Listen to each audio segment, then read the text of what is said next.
Hello there, secret keepers. Speak to most TCG players and they will tell you that Magic the Gathering is the first ever battle card game. And they would be wrong. There are much older, more classic card games that Magic may or may not have been based upon, called Cuddle. And we have Ryan Emberling. Did I say that right, Ryan? You did. Excellent. Of Cuddle.Cards to tell us all about turning this forgotten relic into a modern classic, as well as what it is like to face off against the Richard Garfield. That and so much more on today's episode of the Megamoth Studios Super Secret Podcast. Shh. Please don't tell anybody about it. Wouldn't dream of it, Joel.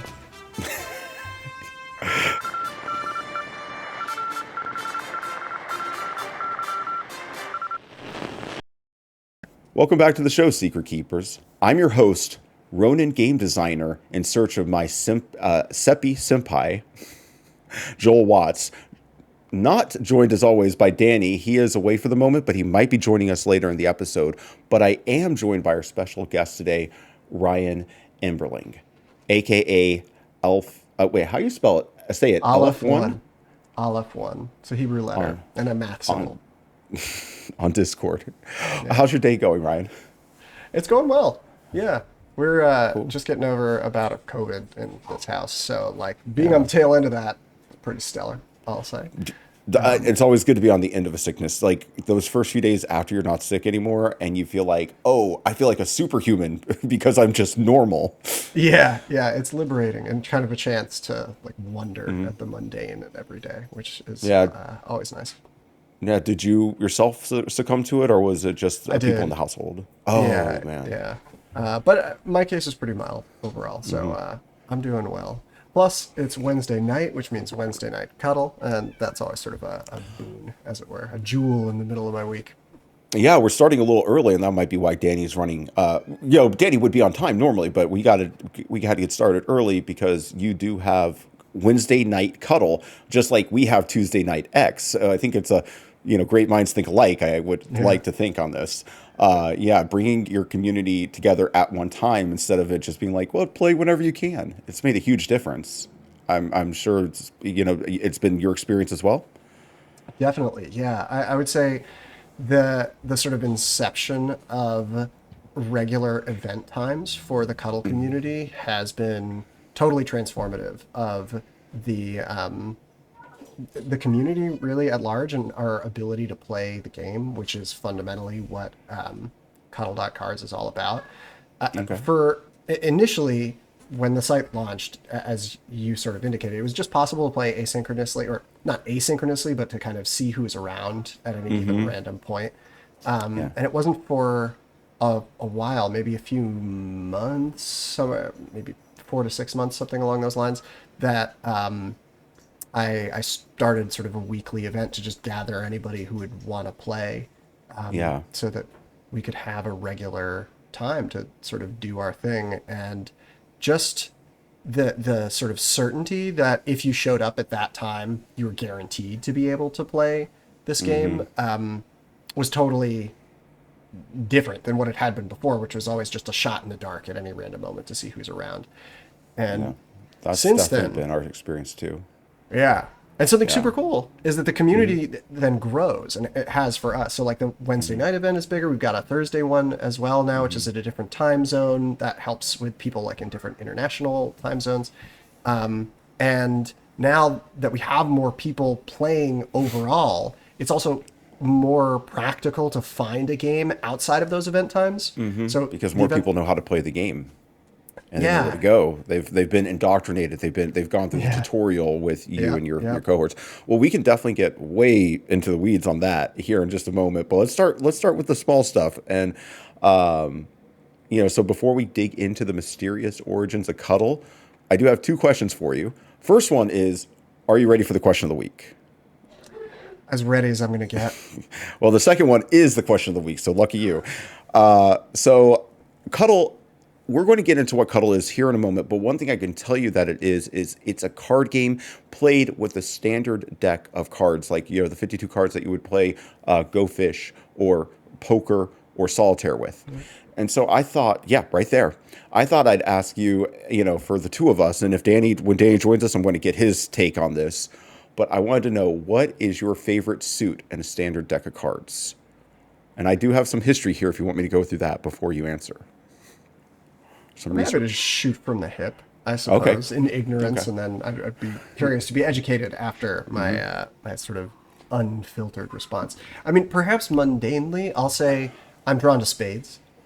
Spades. Certainly in Cuddle, and also most other games that I've played that have a suit ranking, spades are the best, Yeah. and so it's particularly satisfying to like have the high version of a card where that's appropriate. I think they Yeah. look cool. The Ace of Spades is named, Yeah, is name dropped a lot because it is the top of the top card. exactly. It's totally Yeah. iconic. And in Cuddle, the 10 of Spades is like the beef stick. It's the biggest, baddest point card that nothing can scuttle, which is pretty cool Yeah. too. You have that almost enables your strategy for going for like a big win. Okay, so I was just going to go, since you answered already, I am going to go over some of the research I did, which is, and I knew this from my game design in the past when I was actually designing. We'll get into the whole I designed a cuddle deck too thing, but the hierarchy of the suits were based on the hierarchy of medieval society, and either they came after. This is all like this is all I don't know how many sources you can find on this. This is just passed down wisdom. But it is either developed, I think, either based on the tarot deck or in conjunction with it. And so you have spades, which represent swords, nobility, the military. It's swords and tarot. Hearts, a chalice and tarot, representing clergy. Diamonds is coins, merchants, and then clubs, batons, peasants. And of course, clubs, I believe, is the lowest suit in Cuddle. If It spades is the is. top, clubs is the Yeah. bottom. Yeah. So it kind of really does respect that. I think I have to go with hearts. I think in a different timeline, or if I was born a few generations previous, I would have probably been somebody who might have thought of the clergy as a way to go with my with where I took my life. And sometimes I still hear it calling, but more so I also associate it with the chalice from the tarot deck, and I have been in food and beverage in my past, and I really am actually one of the few people who gravitates towards customer service work because I really enjoy making people happy. So I guess I associate it with the idea of like, oh, we have this great banquet hall and we're here to serve everybody so they have a good time, and I sort of always Cool. drawn to that. Plus, let's Yeah. face it, I'm a lover, not a fighter. So Yeah. hearts is my answer. Very nice. Kind Yeah, of Hufflepuff vibes. I am very much a Hufflepuff. Yeah. Gryffindor? Yeah, it shows. I don't know. I suppose that feels like a cop out of an answer. I don't consider myself particularly brave. Okay. I feel like Slytherin could be interesting if it weren't so like unredeemably just bad. I know. It's all the jerks go to Slytherin. No, but it's not cool. To make I that choice. have an opinion to like sort of share. It's like off the since we're talking Harry Potter, since we're talking schools, Yeah. I feel like if they're going to do anything else with Harry Potter, they need to do the next generation first of all, not go back into the past, and they need to do the Avatar, the Last Airbender version, where instead of it being all the heroes come from one house, it needs to be each Rotate. house has a hero that comes together, and that way they can redeem Slytherin kids because they shouldn't. Who I think of as Slytherin. Well, that one is a charged answer. I would say that anybody who goes into politics is probably a little bit of a Slytherin, even if they go in Yeah. for the right reasons. John F. Kennedy, he appears as a Gryffindor, but wasn't he really a Slytherin? Correct. That's sort. Yeah. Yeah, Yeah. I think it just should be the really pedantic, like like I want to play politics, little bit of a silver tongue kid, and it Yeah. shouldn't be they shouldn't be evil and Yeah. racist. At least not every time, right? A bit of Exactly. diversity would be valuable. Yeah. I'd probably yeah. go Ravenclaw. I would think. Like I've got an affinity for abstractions. I can hide behind silly little, games and theorems kind of stuff. So I'd Well, probably considering enjoy the that. work that you've done for Cuddle, I would Yeah. consider you a Ravenclaw as well. That actually crossed my mind when I first said Gryffindor. I was Yeah. like, wait 1 second. Ever dreamed of embarking on legendary quests, unlocking hidden secrets, and discovering untold riches? Dive into the world of X Seekers of Fortune. It's the game that's soon to be taking the internet by storm. Sign up today at xseekersoffortune.com and start your journey to greatness. Remember, fortune favors the bold. See you there. Now we can kind of get into talking about all that work you've done for Cuddle, but let's rewind a little bit now that the question of the week is behind us.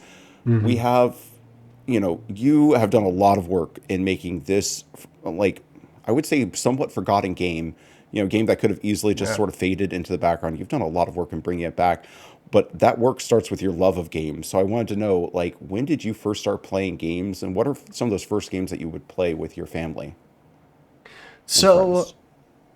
you know, something interesting about that is it kind of begs the question, what is a game? I've been thinking about this recently, and the bar, I suppose, for what I have historically considered a game over time had sort of moved, as it were, such that things like, catch or I don't know, just like running around imagining things I wouldn't really Mm-hmm. consider games generally.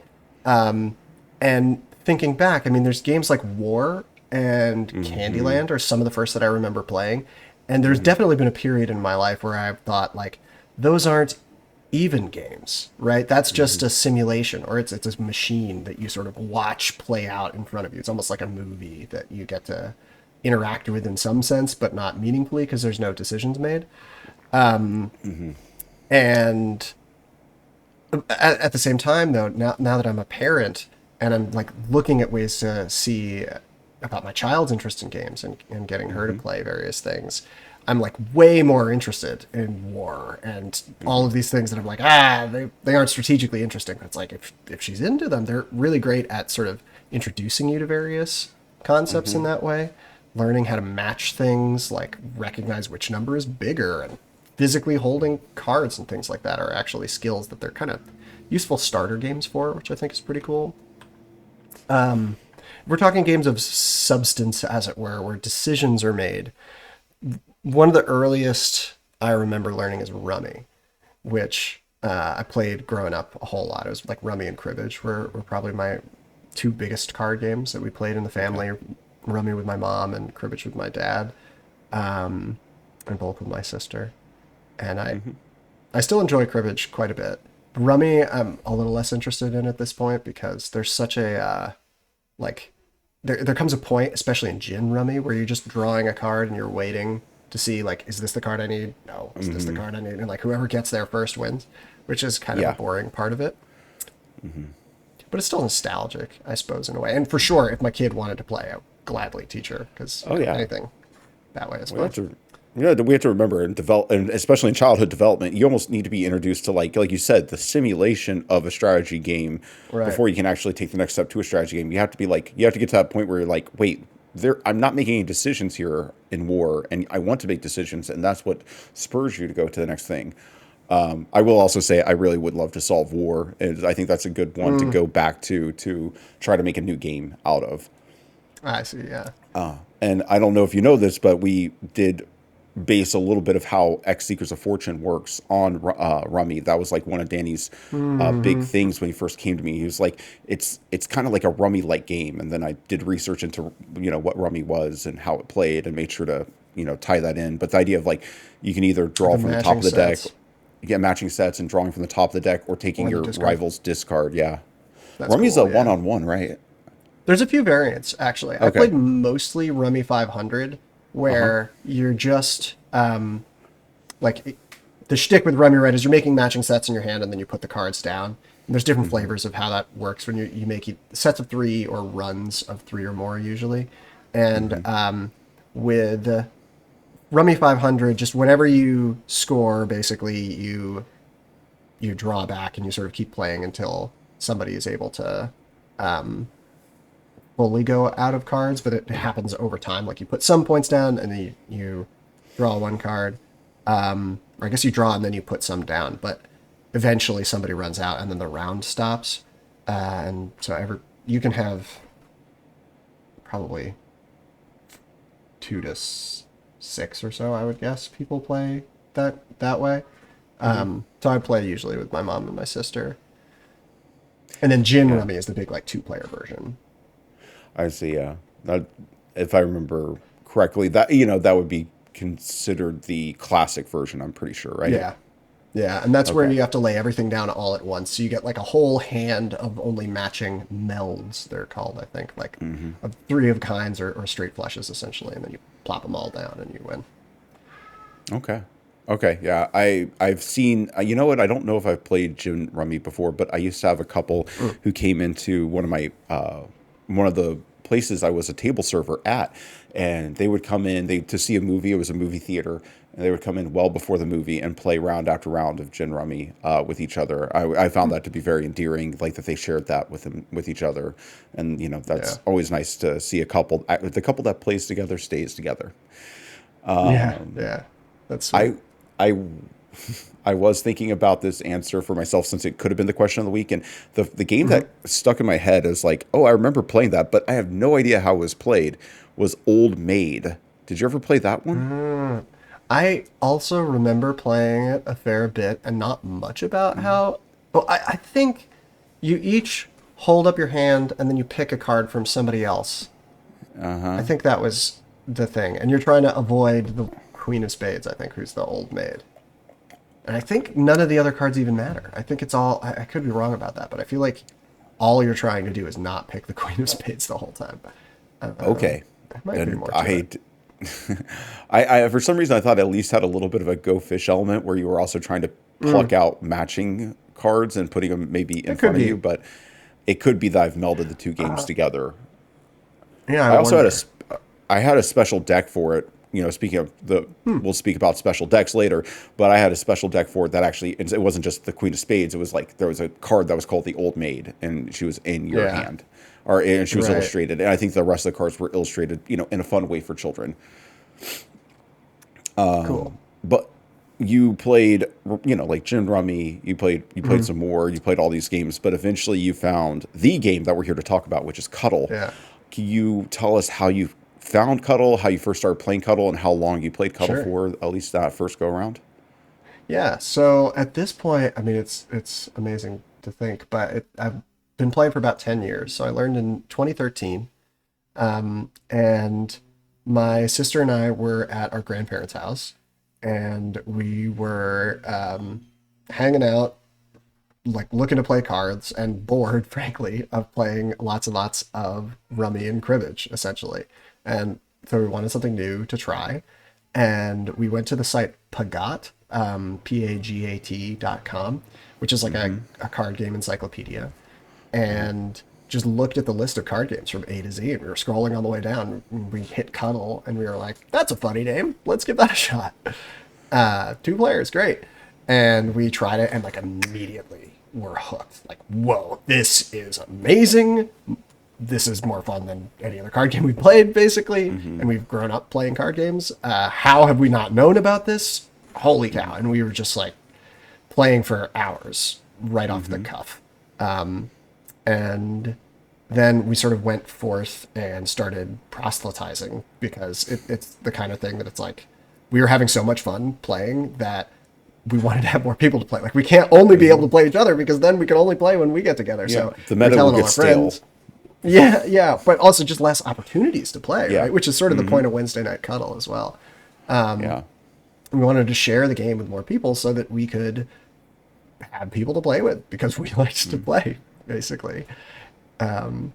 So I've pretty much been playing it since then, pretty consistently. Although it's only in the past 3 years or so that I've shifted to playing mostly online. Before that, it was generally with physical cards, and we'd play one on one, cutthroat, which is 1v1v1 for three people, and 2v2 I haven't physically. had And the now, I haven't had the pleasure of Cutthroat yet. Is that something? Not oh to get too man, far ahead of ourselves, can you play Cutthroat on your website?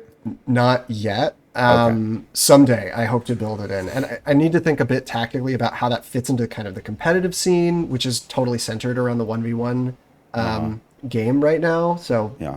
how that works out is not totally clear yet. But it's a blast, and I'd highly recommend trying it in person. The rules for how you play Cutthroat are on the site. There's like a Oh, multiplayer nice. variant section that describes both Cutthroat and 2v2. They both have a very different feel from 1v1 while still very much like being Cuddle. It's super cool. Okay. Well, why don't we go ahead and slow it down a little bit, and why don't you give us your pitch for Cuddle? I'll try to interject here and there if Yeah. if need be, but like we should, I guess our audience needs to know, how do you play Cuddle? Okay, so first, perhaps the pitch, and then maybe a bit about the mechanics of how to play. I'll Okay, say cool. Cuddle is, to my knowledge, the oldest known combat card game or battle card game, and you play it with a regular deck of cards, which kind of democratizes the genre. That's something I really like about it. Like, you can carry around a deck of cards with you and play with anybody who'd like to play with you without needing to like buy special decks or introduce somebody to like an extremely complicated rule set that's hard to get into. So it's relatively quick among the battle card games anyway to kind of just jump in and start playing. And there's no power creep or, like there's no asymmetry based on who bought the most expensive cards because you're sharing one regular deck of cards. Yeah. And it really like refines the genre into the essential tactics, strategy, and decision making under uncertainty that you get out of battle card games, with none of the sort of frills that distract from the central, like, who can outmaneuver the other person Yeah, and that's a use great pitch cards. because I do think that. Sorry to interrupt, but like you bring up something wonderful there, which is like often in Magic the Gathering, let's say competitive Magic the Gathering, you sit down at that table. Depending on the deck I brought and the deck you brought, one of us might be 30% chance of winning, and the other person 70, and it's going to be a real uphill battle.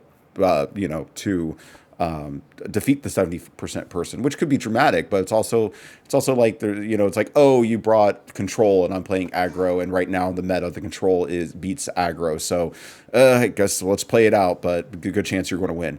And versus Cuddle, like you said, they draw from the same deck.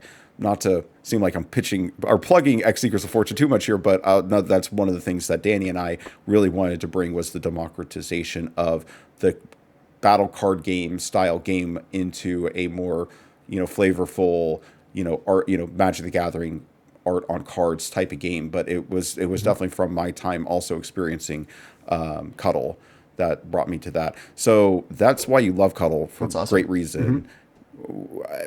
Can you give, I guess, what's the objective of the game? What is the objective of Cuddle? And hello, buddy, you got a guy behind Yeah, that's you. Coco. Hi, Yeah, Coco. she's very sweet.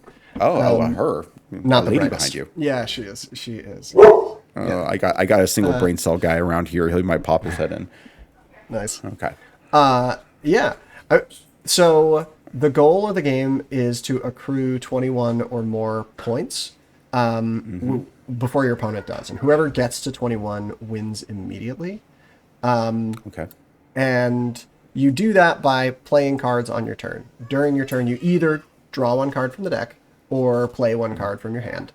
Yeah. And there's a few different ways that you can play cards. One of which gets you points essentially, and they stay out unless they're destroyed or disrupted somehow by your opponent. Yeah. And so you're sort of building up a board of points and various sort of auxiliary supporting resources, and trying to disrupt your opponent by destroying their stuff in this very Yeah. scrappy battle, essentially. I Which think that you mentioned the idea that the opponent, or is trying to disrupt you, or you're trying to disrupt your opponent. Yeah.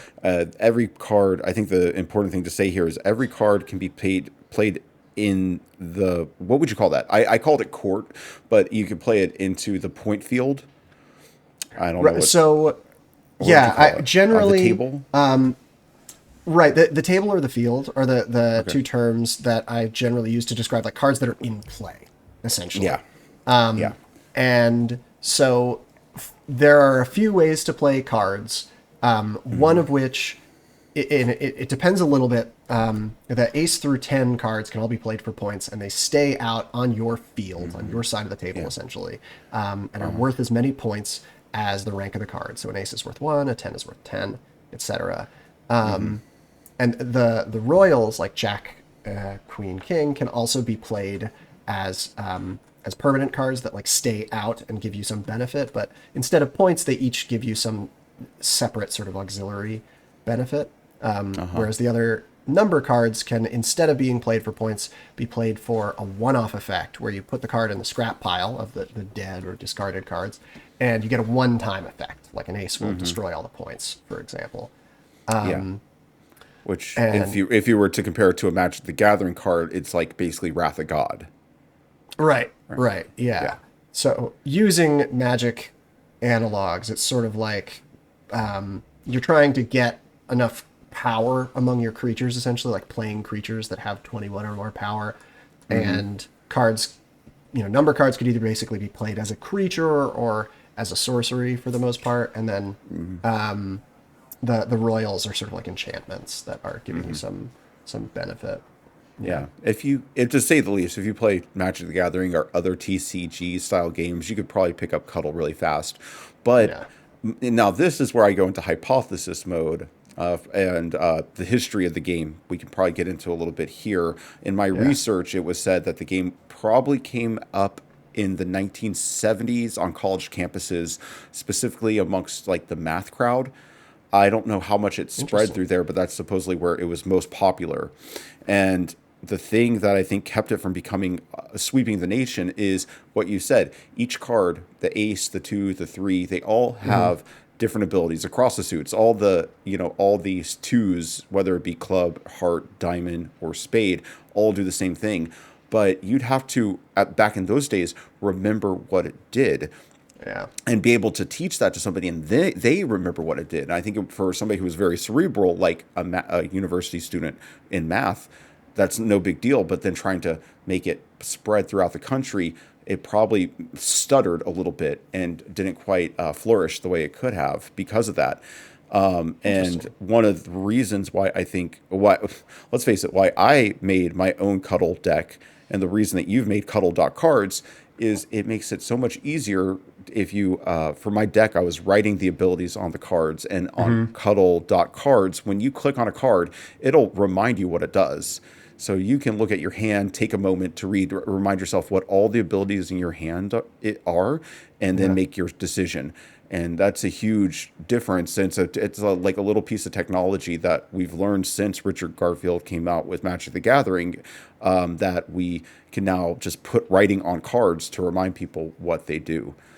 And that's why I think Cuddle has a chance, especially through your website, in order to, gain popularity and be rediscovered, especially by especially by the Magic, like you said, the Magic player who's like, I know I'm a great technical player, I just can't keep up with the meta. What do I do? Maybe go back to Cuddle, simplify it, Yeah. bring it back down to the basics, Save just yourself like a lot of every money. great band does. Yeah. You too in the early 2000s. Right. Right. So, is there anything else you think you want to tell people about how to play Cuddle to sort of like wrap it in a bow? So about how to play, I mean, I would say the most important thing is to give it a shot. Essentially, see if you like it, because there are a lot of people who would be very excited to teach you if you're interested. So if you try Cuddle out with your friends, or if you come and check out the site and play against AI, or sort of reach out on the Discord to see who's around to play, or certainly come to one of our events like Wednesday Night Cuddle or Thursday Cuddle. The player base is incredibly welcoming, and I think we all sort of appreciate that this game was almost lost to time, and it's a lot of fun to play. So anytime somebody's like, I don't really get what the cards do, or like, I want to learn, is this something that I could do? People are like, yes, we'd love to teach you. Come on in. The water's fine. So if you're And deep. interested, give it a shot. It's deep, which I think is a lot of fun. Yeah. And if you're interested in playing different styles, it's also a really cool bit, which I think is a lot of fun. Let's Well, let's do a quick call of action. In fact, I'm going to do this right now for the podcast. If you're watching or listening to this podcast right now, go to cuddle.cards. No .com or anything. It's just cuddle.cards, correct? Okay. Cuddle.cards, that's right. Go there, look at the site, figure out how to start a game up, and call whoever you play games with. Send them a text message, hit them up, send them the link, get them in there, and play your first game now. Pause the show, and you can go and play your first game. It's probably not going to take you but 10 minutes. And if you're still a little worried about doing it here at the end of the show, we're also going to play a game right in front of you, so you'll get so acclimated. You'll get into those waters and just see how nice and warm and inviting they are. So you did make cuddle.cards. That's another reason they should go to this website too. You made this site. I'm not going to say it was 100% you, but we can get to exactly how it is and isn't you. But how much web development experience did you have before you went into making this site that they're looking at right now? Because they're good audience members and good secret keepers. Perhaps a month or so.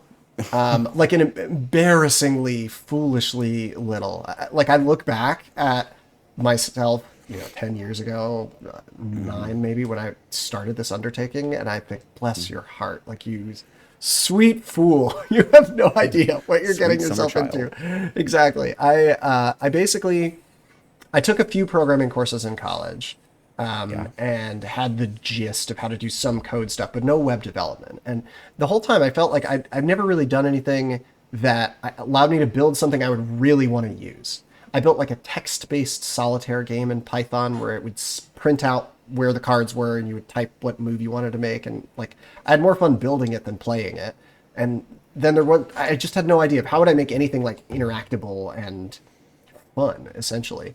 And then after college, I crashed at a buddy's place for the weekend one summer, and he showed me the basics of web development, which is what he was doing for work. And I was amazed, like immediately. Tangible stuff. I can like make things that I can see and interact with, like so much fun. And so I made tic-tac-toe in a site called CodePen, which is basically like a little mini playground for making teeny little website things.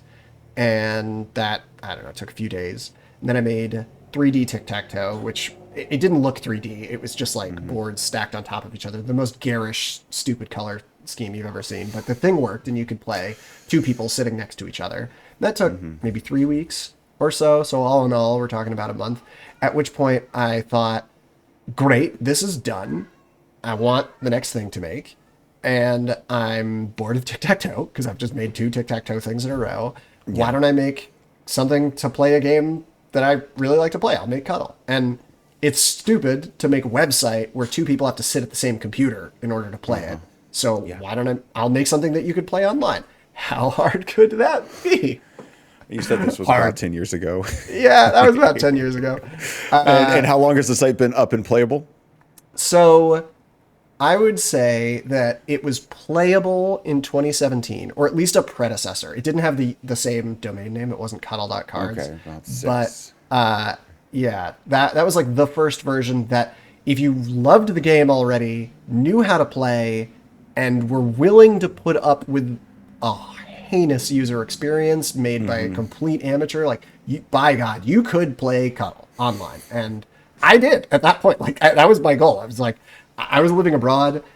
I didn't have the chance to play much Cuddle with friends, and I was like, I'm going to build a site so that I'm going to finish this thing, and then I get to play online. Huzzah!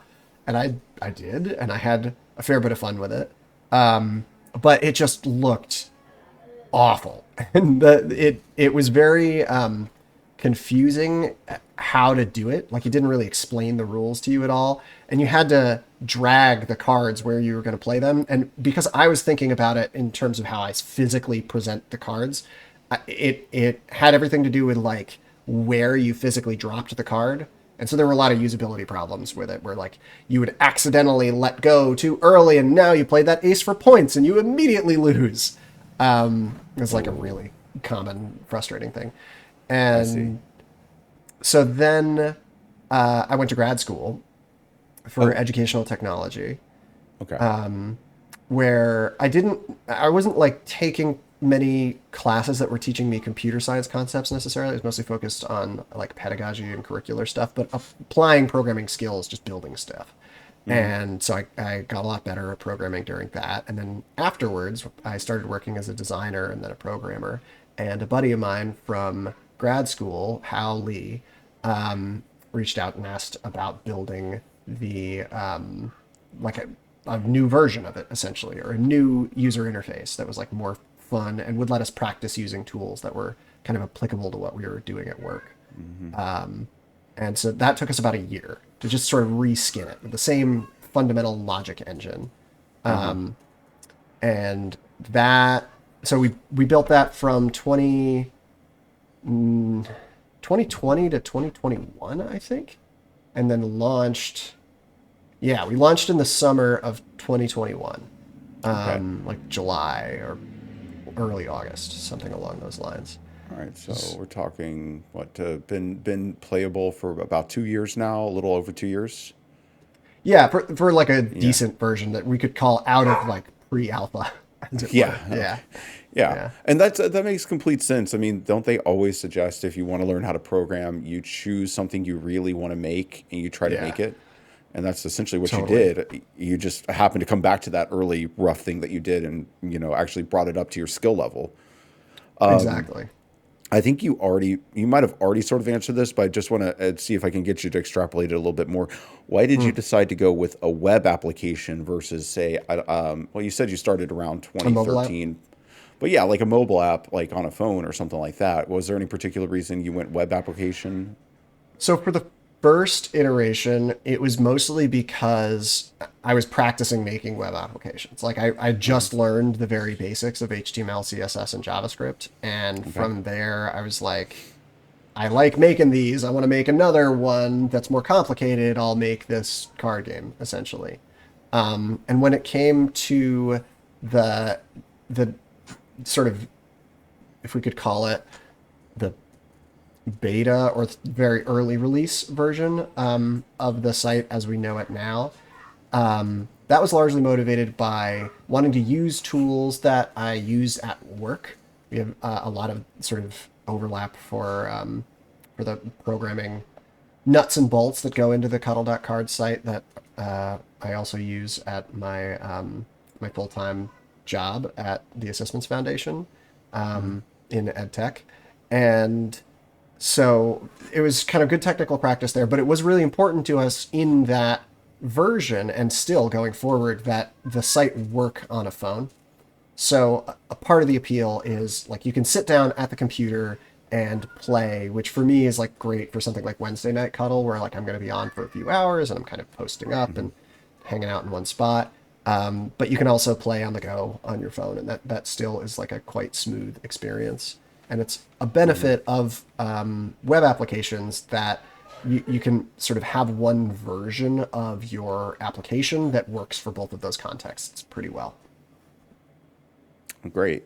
Yeah, no, that's actually one of the reasons I'm pushing for us to consider doing the web-based application for Mhm. X Secrets of Fortune as well. Just the idea that you can, both play desktop and mobile, and a desktop person can play a mobile person seems like Right. already a big benefit. And then there's not the barrier of entry. You don't have to send somebody. You don't send somebody to a landing page where they click to go and download an application. It's just they go to a Mhm. landing page and they sign in, and then all of a sudden they press a button that They says can play. play. It just seems Yeah. like a lower the stress test, because I know, like, for whatever reason, I'll go through periods where I'm like, no new applications on my phone. I am not downloading any new apps. I don't know Yeah. if I'm the wild one in saying that, but I do feel like some people just are like, no, I can't have any more. Even though it's like, sir, this phone could hold easily a few hundred more applications. It's like, no, no, Yeah. no, it's full. Yeah. Yeah. I think you're not alone. Yeah. Well, so since we're still sort of, I might should have asked this earlier, but before we go into the next topic I planned, I do want to go back to, you mentioned the idea of cuddle lore. I've talked Mm. a little bit about what I've discovered along the way, but I know that you're also a student of cuddle. Maybe I would hope more Yeah. than me. Has there been any big revelations or any history or rumor that you've heard about cuddle that you would like to share to maybe spice things up for the audience who is Yeah, just learning about gladly. this game for the first time? Yeah. To be honest, it's quite mysterious. I mean, I had not heard anything about college campuses or math departments specifically. I'm intrigued by the prospect. I'll say this is a point of dispute. So take what I say as something that is sort of gathering of.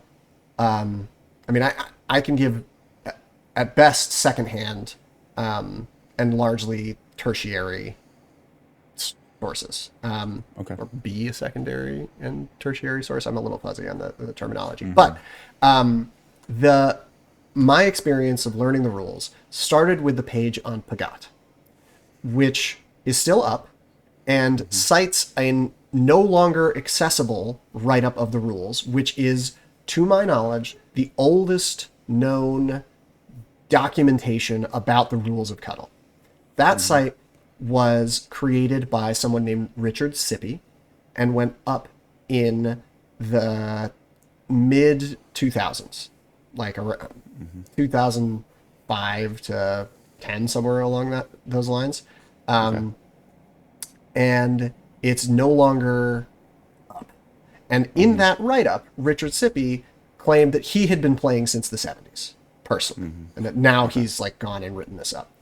And so there's been some controversy around like, well, did Richard Sippy tell the truth? Is Cuddle actually that old?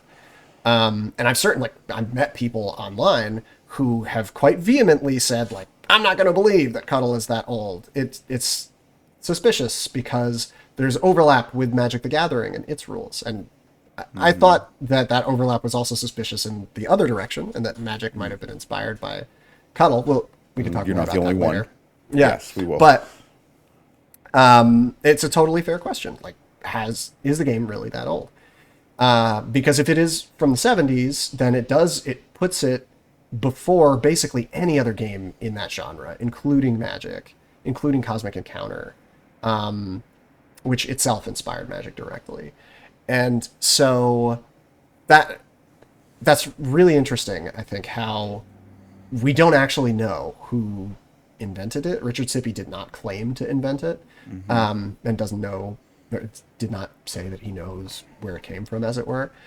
And so I have been asking people, as I meet them, by trying to kind of develop this Cuddle community, where they learned the game from. And most people that I meet at this point are learning it like through Cuddle.cards in some capacity, right? Yeah. And so they're new to the game. But now and then I meet somebody who's been playing for a long time, like yourself, Joel, who is like, oh, haha, there's a place where I can play this online. Like, I already knew about this game. I like it. But now there's a community. That's cool. And some of those people have been playing for a pretty long time, according to their own, like, at least have told me this, right? So I've met, in particular, one player that I play with somewhat frequently still, who claims to have been playing since the 80s. Okay. And another player I met online in like a Reddit thread, so I haven't like discussed with this person, but who also said that he learned from, or they learned, I don't know their gender, to play Cuddle from their grandfather in the 80s, but the timeline was fuzzy, and they don't know where their grandfather learned it from. Yeah, and the grandfather could have learned it as a boy themselves, or they could have learned it in like 1979. Exactly. And it's certainly possible that like Richard Sippy and the player that I sort of actively play with, and the somewhat random person that I met when posting about Cuddle on Reddit, are not being truthful about the timeline. It's plausible. And in even that thread where one person was like, I've been playing since the 80s, there were some people who were like, I don't know if it's that old. It sounds like it's made up later. But personally, I do believe the people that have said how long they've been playing Cuddle from is sort of that old. And even though I haven't met somebody who's themselves says that they've been playing since the 70s, and Richard Sippy is no longer contactable and I imagine is likely dead. Yeah. I believe that he probably was playing in the 70s because it seems reasonable from like the accounts that I've been hearing from other people. I mean, so nobody would go on the internet to lie, right? Not me. But Yeah, I we're good get boys. that it happens, and so I think it's understandable to be skeptical about the origins and the history of the game. But personally, I find that anecdotal evidence of the three different people that I've encountered, sort of two directly, and then Richard Sippy indirectly, credible from what I've seen. And I think often in the case of trying to make an oral history of something sort of obscure as Yeah. a card game that has not taken the world by storm yet, that there's very limited evidence. It's hard to. There's not much that's available one way or the other, and we can't talk to Sippy at this point about it. So I do think it's reasonable to take the people who claim to have played for a long time at their word, and I do genuinely believe that Cuddle is at least as old as the 70s, if not more, because we don't know where it came from. And I think To that's get, super I cool. mean, it's trending that way because unless all three of these people have some connection to Richard Sippy, like why would they Right? lie? Yeah. Like why? How? Like that would be such a strange mass hallucination. Not to say it hasn't happened before, but for three different people to say that Right. they remember this game specifically sometime in the '80s being taught to them would be very wild. I do have I would say that I would love to put this clip out here as please, if you have any recollection of your grandparents or parents playing a game that sounds like what we have described in this episode, please reach out. There is a server on Discord for Cuddle, and I'm sure Ryan would love to hear from you. We would love to And I get some would. more evidence and some more history on the game. I do know that when I was designing my Cuddle deck and I was actually showing people, I had a prototype printed so I could play with people. And I showed somebody at PAX South, actually. I forget what year it was, maybe 2015, 2016, possibly. No, it was during the good, yeah, I think it was in the before times. So I would say 2014, 2015, somewhere around there. I remember sitting down with these folks and I was like, hey, I want to show you this game that I'm trying to put this deck, I explained the history. It's quite a bit of an explanation for people. And one of the guys there was like, I think I've played this game before. My grandmother would play this game with us and she would pull out like a typed up sheet of paper that she had like all the abilities on. Yes. And That's I the wish way. I had gotten their email, stayed in contact with this Yeah. person. They were just like I met them in passing, but they were very confident that they had played Cuddle before, with their grandmother. So there's another piece of evidence there. And I will also say I'd have to remember who I learned this from. There was some people in my church growing up and in my high school. It felt like it was happening around the same time. I remember there was a game going around where the trick of the game was you had to know the rules of the game. And to learn the rules of the game, you had to play the game with somebody who knew the rules. And they Yeah. would tell, and it would almost seem like a kind of a gotcha game because Right. people would, tell you, oh, That no, wasn't this it. card does this thing. And you'd be like, well, I didn't know that. And it's like, well, now you Yeah. know. And I didn't engage with that, but in talking with you, right now it jogged my memory, and I was like, I wonder if that could have been Cuddle, if they could have been teaching Cuddle in a very jerk Strange way. way. It could be. That sounds like a Yeah, game called Mao to me, which I no, remember oh, hearing about in quite that way. Lots of like you only get it once you lose to somebody telling you how it's supposed to work, sort of stuff, because you can't explain the rules. it could have been An that. It interesting seems one. it seems like a game that you play with a deck of cards where the cards do something specific. It could be a very Yeah. big secret society of gamers Yeah. kind of thing. Yeah. So I wouldn't be surprised if there was another game out there like that. Well, that's a Yeah. really interesting lore. Is there anything else that's on the top of your head? Otherwise, I'd love to talk to you about these tournaments you've been running.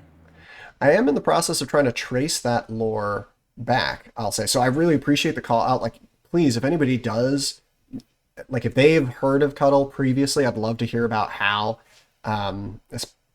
in particular, like, some of the people who've been playing for the longest time. It's really interesting to try to see where it came from, essentially. And so I'm talking to the player that has been playing the longest that I know, essentially, to try to contact the person that they learned it from and see if we can like trace that thread back. So I may have an update in the future if I can Okay. learn some more, which could be Well, pretty cool.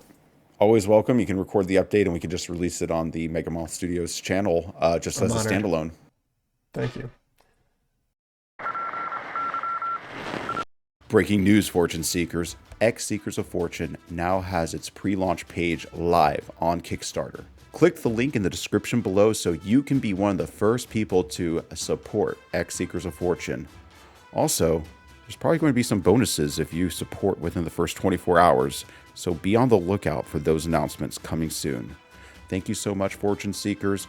Please support the game, support the show by liking this episode and subscribing to our podcast.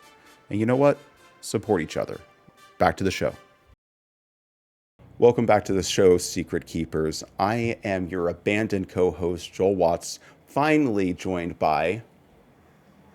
Danny, better late than never. Yeah, sure, buddy. And we are still joined this episode by Ryan Emberling, the creator of Cuddle.cards and the torchbearer for the Cuddle card game.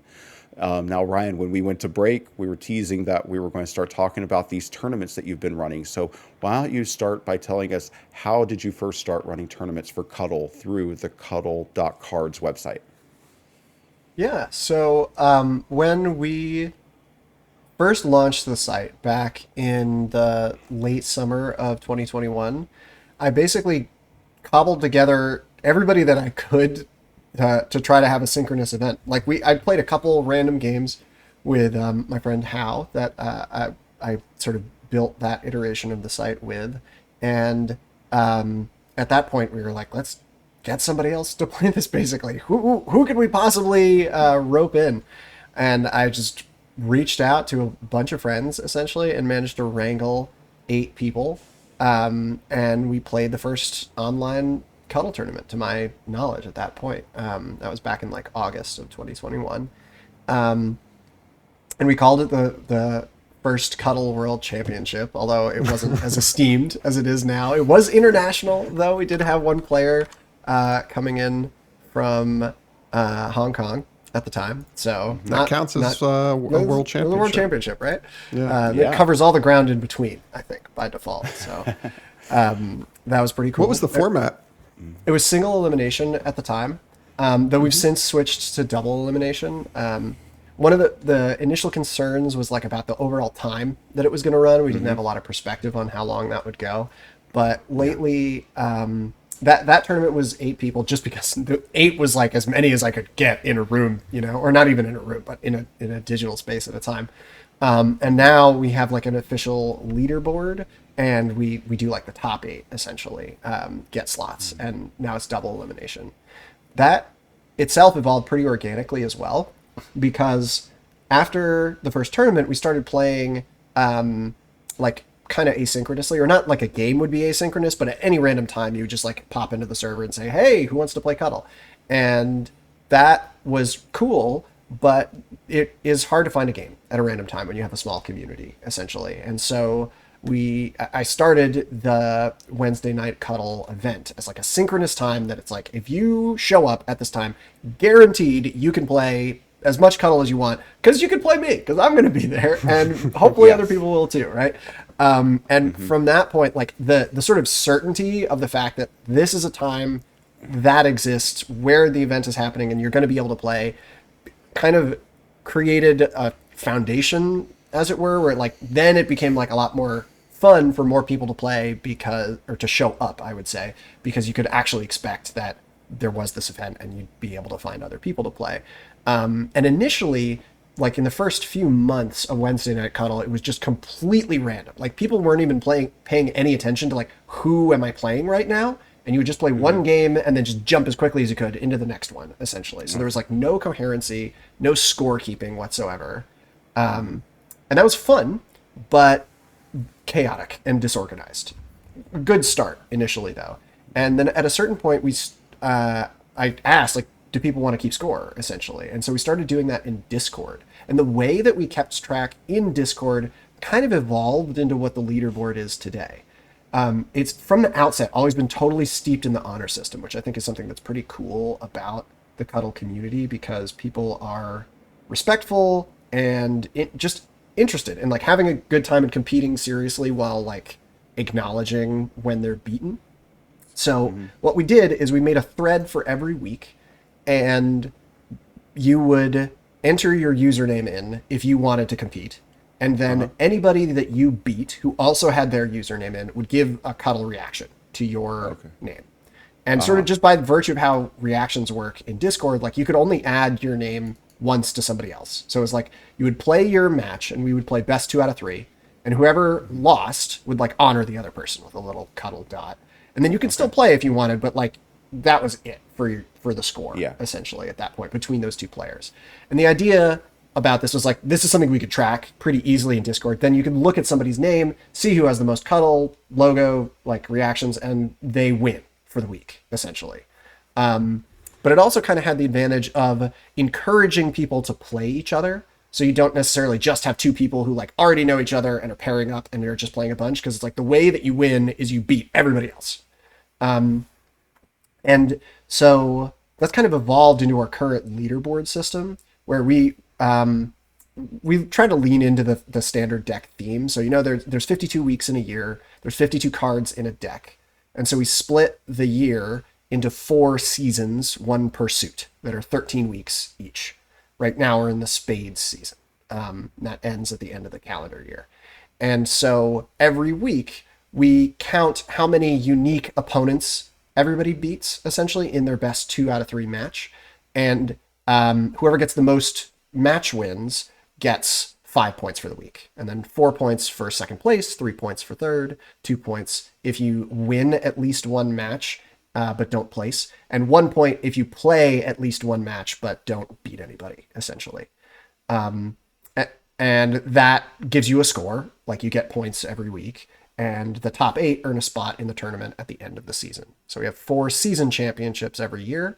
Those are double elimination tournaments, with placing like tie-breaking matches. So like the people who are knocked out of the losers bracket for 7 and 8 play each other to see who gets 7, and same with 5 and 6.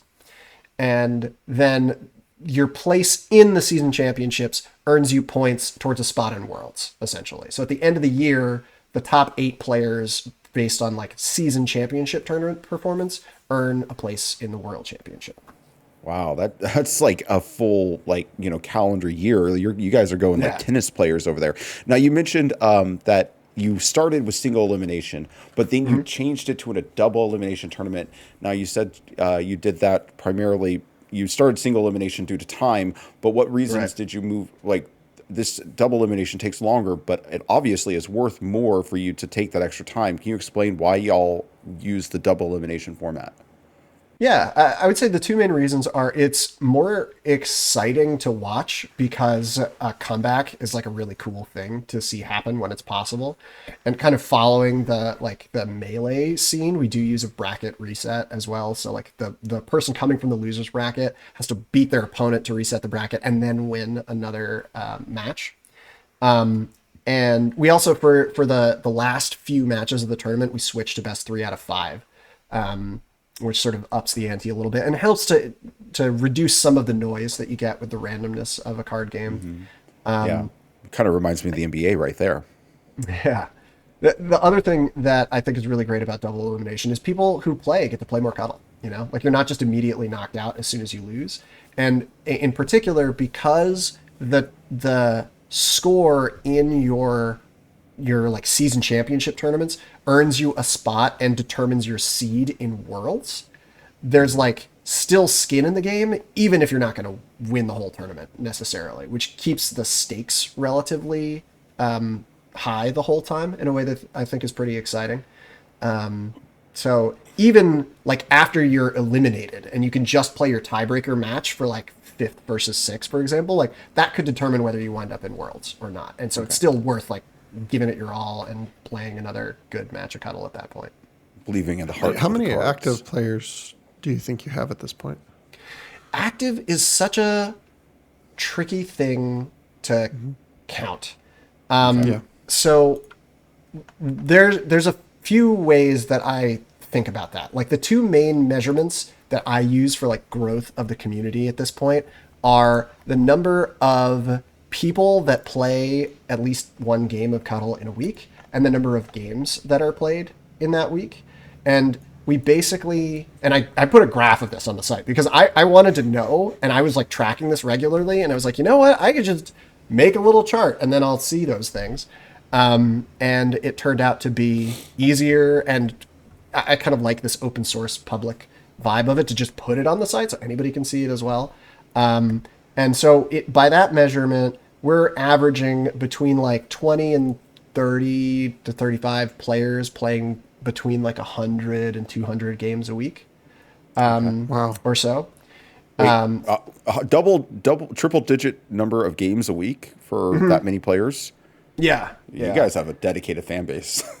Right. And I think the leaderboard keeps it engaging in that way because like there's always sort of that possibility of moving up for this week or for next if this week is kind of a wash in a way. And something that I really am pleased with about how the competitive format has come together for us is that any random week like can add up ultimately to a spot in a season championship, which then could add up to Worlds. And like if you get first place in any of the season championships, that's enough points that it's a little hard to math out exactly the hard limits, but you are very likely to get a spot in Worlds if you win any of the season championships. But also if you just get into all of the season championships and you do okay, that also is likely to get you a spot, but not necessarily guaranteed in the same way. And all of that comes down to like how weekly matches go on the leaderboard. So there's this really transparent and relatively linear path from like you walk in on the street and you just start playing with us and like you could be the next world champion in like a legitimately international streamed tournament. Yeah. I mean, so it sounds like all you have to do is, go to the Discord, get in the Discord, go to cuddle.cards. And like you said, you just keep playing games, play unique opponents, you'll rack up points, and you can go from being a 0 to, in the Heart tournament later this year. What's the Spades, what tournament are y'all in? We're in Spades because it's the end of the year. We do it in the same like suit order as the Yeah. game. So clubs first, then diamonds, then hearts, and now we're in Spades through the end of the year. Spades tournament will be in January, and then the World tournament shortly after that in late Jan, maybe Feb. Okay. And Danny, did you have something? Yeah, I mean, is there a consensus best player in the world right now?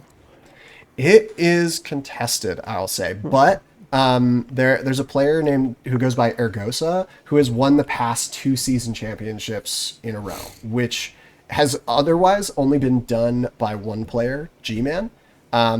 And G-Man's been playing since like the launch of the site, basically, and is a really strong player.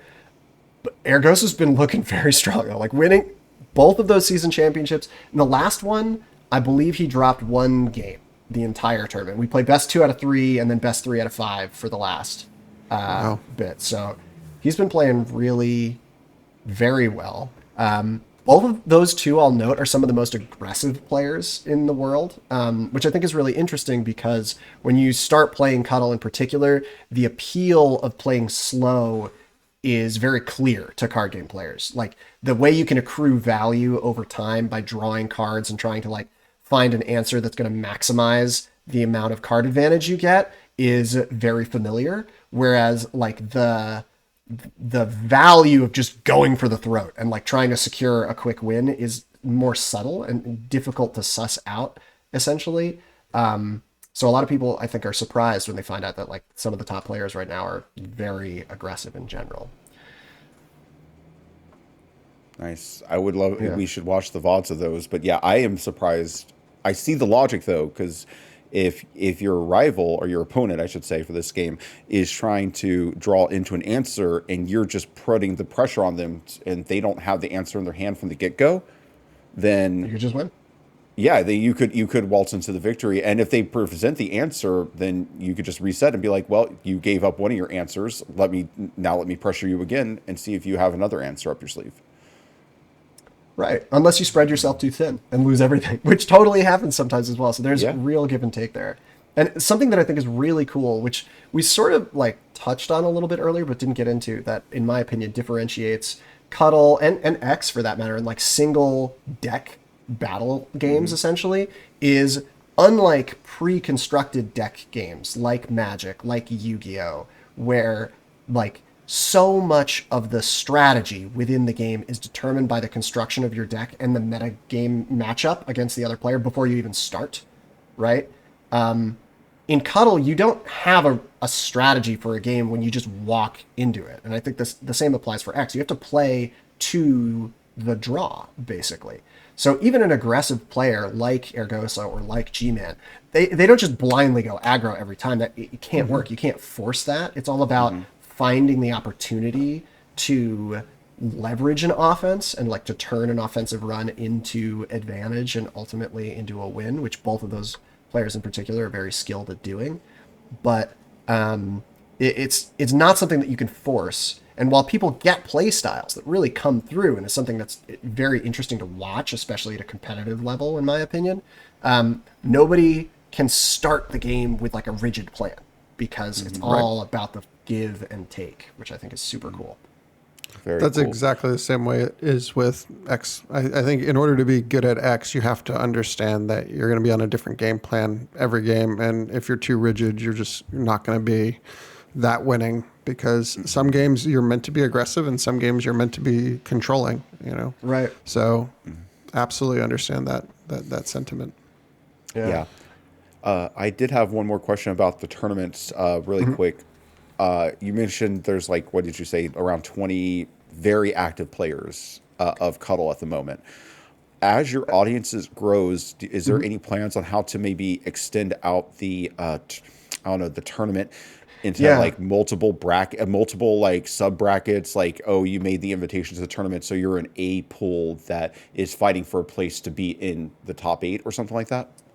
Yeah. So one note I want to make, because measurements are so tricky. It's actually not that we've got like 20 people necessarily who are actively playing. It's that right now there are 50, I don't, something like 60-ish people that are on the leaderboard for this season in total. Okay. And there are about 20 that play in any given week. So we've got like a kind of bigger pool, and then like at any given interval, we'll have between 20 and 30 of those people who show up and play. Plus, some of the people that play aren't playing ranked and they don't show up on the leaderboard, but they get counted in that stat. So it's somewhere along those lines. It's kind of the ballpark of how many quote unquote active players we have. But for sure, the competitive scene is going to evolve. Like the competitive format will evolve as the community grows. I want to keep as much as possible, not any specific element of the structure, but the general principle that like there is a path from which playing ranked can earn you a spot in championship tournaments that can earn you a spot in the world championship tournament. Like to the extent that it continues to be viable for us to do so, I think that is exciting. It makes the stakes tangible in a way that are fun to engage with for the players and for me, both as a player and community manager. But the tournament structure and various things about the format will almost certainly need to change as we say double in size, or even like if we get 10 times as many people. And there's a few areas, like there's the leaderboard itself and the rules for scoring and points there. And then there's like tournaments. So right now I mentioned you can get 5 points for first place, 4 points for second place, 3 points for third, 2 points for a win, and 1 point if you just play but don't win. So one thing is if we get way more people, we'll likely increase the scores such that there's like a wider band, essentially. Okay. Because right now, if you imagine a whole bunch of people packed into these increments where there's only a range from 0 to 5 points in a week, you have more ties in a way that would sort of be muddy and like not work as well for like a real leaderboard system. So sparsing out or spacing out like the point system is one way that we could keep it sort of a little more ambiguous. And then I would think, I mean, there's a couple ways, and I'm not going to commit to one until we get get grown to a point where it becomes important that we change things about the competitive format. But one thing we could do quite easily would be just increase the number of people competing and change the tournament format. Like it wouldn't be out of the question to do a Swiss style, and then you could play comfortably with 32 people, right? Or, I mean, there's lots of forms like that. Like you could do Swiss and then cut to top 8, or Swiss, or like groups, right? And then cut to something like top 8 and do maybe single elim. That tends to be more common when you've got like a multi-stage tournament along those lines. So all of those are on the table, both for changing the point system for the leaderboard and the actual format for the tournaments themselves. I'm kind of thinking about the evolution of the competitive format mostly like 1 year at a time. And I mean, it's possible that we could have so much growth in a given year that like that disrupts the format for a given year. But the the rules that I described kind of came together as an iteration for 2023 in a way that are revised and I think streamlined from what we played in 2022, and they're working quite nicely. And I think we're well poised for these to work well through 2024 as well. And if at that point we've grown sufficiently that it makes sense for us to basically like open things up so that more people can compete at the highest level because we have more total people playing, then I'm totally open to that. But it's important still that the number of people who get to compete, like that earning the privilege of competing in a championship tournament is still an accomplishment, essentially. And doing that means that it's not everybody who plays is going to get that spot, but it can still be like a percentage that's reasonable, essentially. Yeah, I'm sure, as it grows and as the numbers come in, it'll change your perception of how to, try to cast a wider net to get more of those great players out. I mean, as long as you're pulling up the people who are really good at the game and giving them a chance to compete on that day in the tournament, I'm sure it'll work out. Now, it seems to me that Cuddle.cards is a huge, how should I say, it's a huge endeavor. And from what I understand, you're not the only person behind the scenes making it happen. Do you want to talk a little bit about some of the people you've collaborated with and how you go about with this collaborative process to make the site? Yeah, I mean, so historically, it's always been a collaborative process for me.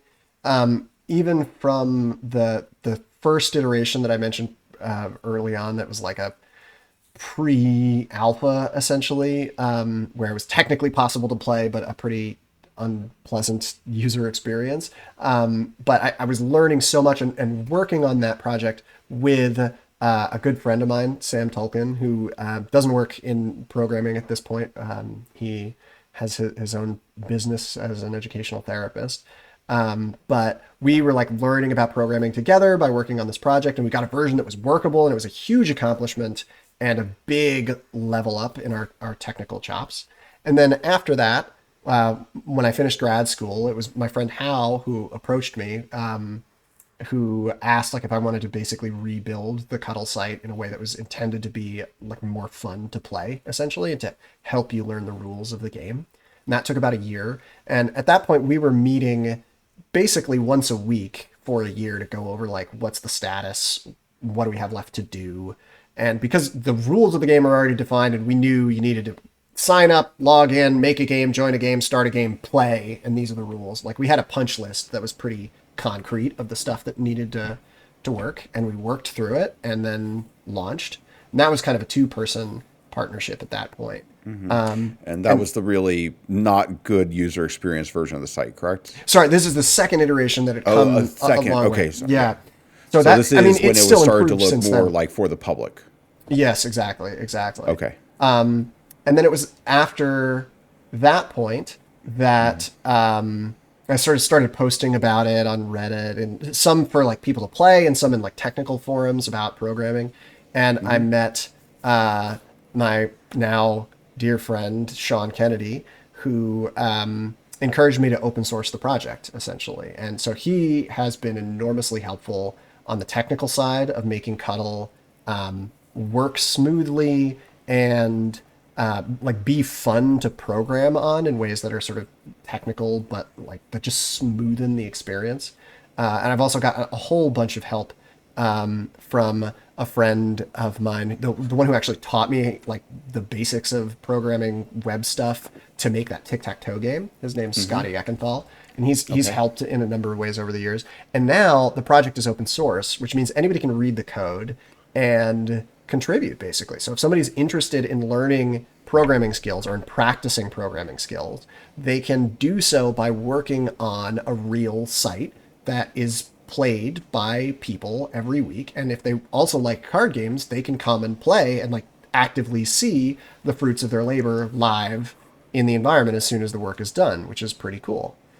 And the site is sort of complex enough that it's got all of the technical bells and whistles that like are worth practicing if you want to learn anything about web development, essentially. But it's not this like monstrously complicated enterprise thing that's impenetrable to other programmers, which has made it really nice sort of Goldilocks level of you can learn a whole lot about programming by making improvements to Cuddle. And if you bring to it something that you're interested in, you can work on sort of any side of it. Like somebody recently came in who really likes animation.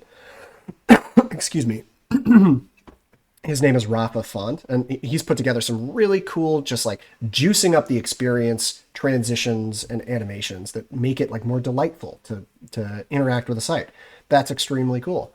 Other people who have a focus on like architecture or real-time communication can come in and sort of tune things up, add features, or just engage with the code in technical ways. And at this point, there have been something like 70 contributors to the project overall. We participated in an event called Hacktoberfest for the past 2 years. And that's basically like an open source event that encourages people like from anywhere, come find an open source project, contribute to it. And Cuddle's on the list for one that you can do. And it's like a huge time for us. I mean, it's kind of insane. We, outside of Hacktoberfest, we've been doing something like 10 updates a week, maybe 15. And this past, not week, Jesus, a month. Okay. This past October, we had 55, I think, that went live of different updates. Wow. All kinds of things. Features, fixes, the whole what game. What kind of updates? Can you give us some real examples of maybe what you deployed here in the last couple of weeks? Yeah, I mean, one of the biggest features that we had pretty recently, which we can actually see if you both like to play towards the end, is a rematch feature where basically right after a game, you used to like there's a go home button and then you can make a new game and start it, but this just like jumps you into another game essentially. Yeah, just like a fighting video game would have, like Street Fighter 6 probably has that same feature. Yeah, so that's a really handy one. We've also been slowly redesigning the application. Like the game, like player versus player experience was by far the most polished. We put all of the effort there at the beginning and very little to the other things like signing in and even looking at the leaderboard. And so we've been slowly getting the whole site to look and feel of the same like caliber and quality as the actual player versus player experience. There's also been a fair bit of work in animation recently. Like in particular, there's this game log that's like text of the different moves that have happened on the side when you're playing. And there are a few moves that it used to be the case that like, in order to know fully what just happened, you have to look at the text to see which card was chosen. So for example, if I play a 4 on you, you discard 2 cards from your hand and you pick what those 2 cards are. And visually, I would see, like, your cards are not revealed to me, right? So I would see 2 cards, like, fade out from your hand, and then I can look at the text of the history to see, oh, you discarded the 3 of clubs and the 4 of spades, right? Now there's an animation that, like, flips those 2 cards over and, like, moves them. So you can visually see it without having to read the text. Yeah, so love the things that sort of clarify and just make it, like, a little juicier, you know, to interact with it. I think they call that... Is there a white whale? Term. Sorry, go ahead. Yeah, is there a white whale? Like an Easter egg? One? Like something you're chasing that you haven't quite been able to implement, or is like a zillion, honestly. Okay, so I am so chock full of 1,000 ways I want to improve this site. I'm trying currently to wrap my head around prioritizing some of the big initiatives, each of which are going to take months.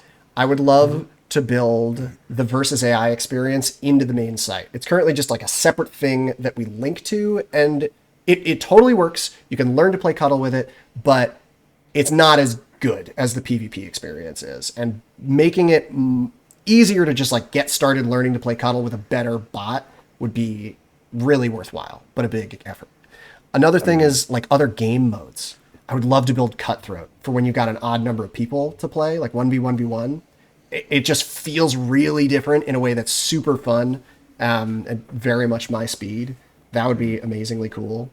And I'd love to start recording all of the individual moves and the resulting game states that get made in a way that would let us have like replays. so that you could watch a game that's already been played and see it like turn by turn. What happened next? Kind of like a movie. Those are a couple awesome. off the cuff. Okay. That's very cool. I do like the idea of implementing Cutthroat. Just so I know, I haven't read the rules to Cutthroat, but I do love the idea of multiplayer cuddle. Is there anything inherently that changes in the way the game plays, or is it just essentially Yes. a third person plays at the table? Okay, So what's different? The biggest change is the reduction in how many points you need to win. Oh, okay. Normally, you need 21 points to win, and the most you can get in a single play is 10, which means it's 3 moves, right? I play offensively, and then my opponent can do something, right? And then I play offensively again, and then my opponent has 1 second chance to do something, and then I get my third move and I win. And so the key thing about that is like 2 defensive opportunities before I win, after I first make an offensive move. And if you have more people and you keep the goal the same, instead it's like doubled. You would have 4 defensive opportunities if you're trying to get to 21, so nobody ever wins. So instead we played a 14, which you could do in 2 moves. That means as soon as you make 1 offensive move, everybody else is in check. And something that's really cheeky and cool about Cutthroat is that I play points, say, right? Like 9 points. And now it's Danny's turn. Danny, there are still 2 defensive opportunities, but 1 comes from each player. One's from Danny, one's from Joel, which means Danny now is in the position of like, do we deal with this? Like, Ryan's a threat. Do we stop him right now? Or do I just help myself, say, screw you, Joel, you go fix this problem, and I'm going to draw a card to help myself. Or I'm going to play a card. Now you're in check for both of us, but Joel has to stop Ryan, and Ryan's got to stop Danny, and it's this whirlwind of betrayal where you're kind of pushing your luck. But if you go too far and Joel's like, screw you, or if Danny just keeps saying like, Joel, you deal with Ryan, you deal with it, I'm going to better myself. Eventually, Joel can't stop me and you both lose. Mm-hmm.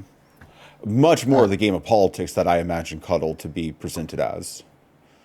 And it's the thing that I really enjoy about it is it's not exactly political as far as like favoritism goes for the most part. I mean, different people play differently for sure, but even if you're completely cold-blooded cutthroat, mechanically thinking about like, I want to squeeze the other person every opportunity, but like, how much can I do that before I just lose as well, right? Because if I keep forcing the other person to be my defensive barrier, they can't always do it. Like, do they actually have the option right now? And if not, what am I going to do about it and when? Mm-hmm.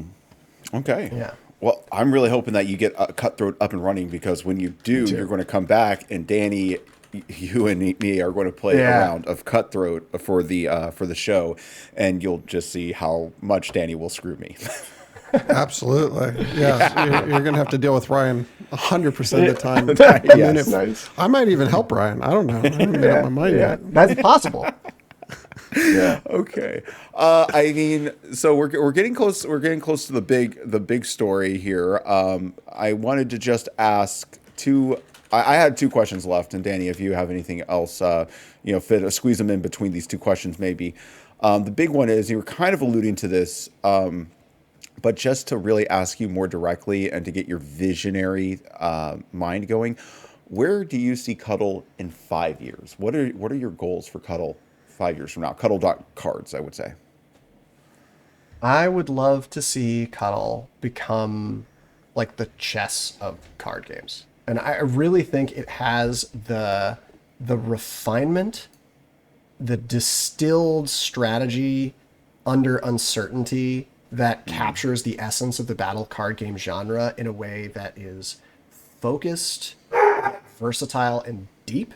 So I think the game has the legs to fill that role. I don't think 5 years is a timeline to achieve that notoriety necessarily, but I mean, the way that I've been thinking about it is, since I started playing the game 10 years ago, I've pretty much only been able to play with people that I taught the game to directly until I launched the site.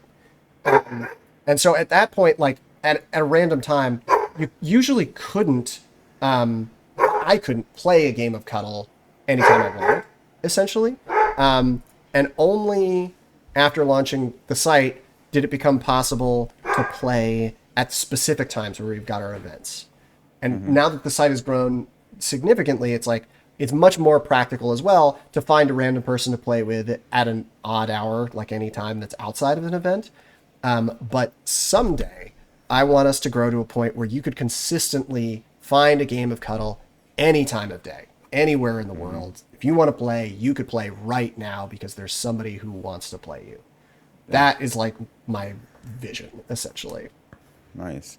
I think with the Discord, you're definitely going to get there where all around the world people will be playing the game, and I mean, like, hey, we're not going to sit here and lie to you. We want Executors of Fortune to be the chess of card games, but I will say Cuddle is a little bit more stripped down even than our game, so it might be a little easier to make that immediate connection versus our game is more like that next step up. If Cuddle is chess, Executors of Fortune might be I don't know, Risk or something like that. I'm trying to think of the other like early board games, Stratego.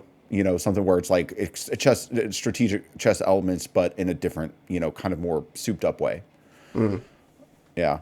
And then the second question I had is, because this is so you learned web development through making Cuddle.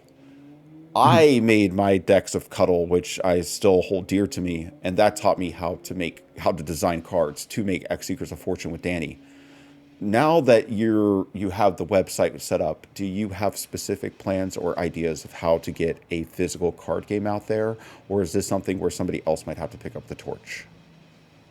That's a good question, and I think it depends on the timeline. I mean, something that has generally been at the heart of the sort of open source approach that I've had to Cuddle is I want to create a space and a community where if somebody is interested in improving Cuddle, the Cuddle site, the Cuddle community in a way that like makes it more fun or gratifying to play or engage with the game, and they've got an idea, like bring it to the table and we can find a way to make it happen. And I think that also extends outside of the site itself, including to something like a physical print run. So to the extent that you're still interested, Joel, I very much would like to talk with you about it because truthfully, a physical print run is not something that I'm particularly experienced in, though I think it has a lot of potential in a number of really exciting ways. So it's something I'd be happy to discuss further in short, and folks should stay tuned for any further notes on that. I'm always going to have a soft spot for Cuddle. I'd say if you're looking for somebody with experience in printing, let me get through X Seekers of Fortune. I'm going to have a ton of experience in printing things. So maybe it might not be the 2024, or it might not be at the beginning of 2024, but I will, after we run our Kickstarter and get our game back from the printers, I'll know a lot more about that, and Danny as well. Godspeed. So we'll have definite experience in that field. So Danny, did you have any other questions about the Cuddle experience, the future of Cuddle, anything like that? Well, I'm sure this was covered in the first half of the episode, but I'm curious. I'm going to ask anyway. Do we know who created Cuddle? We don't. Or is it like it's totally mysterious. I mean, there's controversy about it. The oldest known record of the rule set that is written is a GeoCities website that is down now. It was up in like the early 2000s, made by a guy named Richard Sippy, who we think is likely deceased. So we can't ask him about it. But he claimed to have been playing since the 70s and not to have invented the game. Some people have accused him essentially of making that up and like inventing the game after Magic in like the 2000s essentially, and then writing his site as if he'd been playing since then.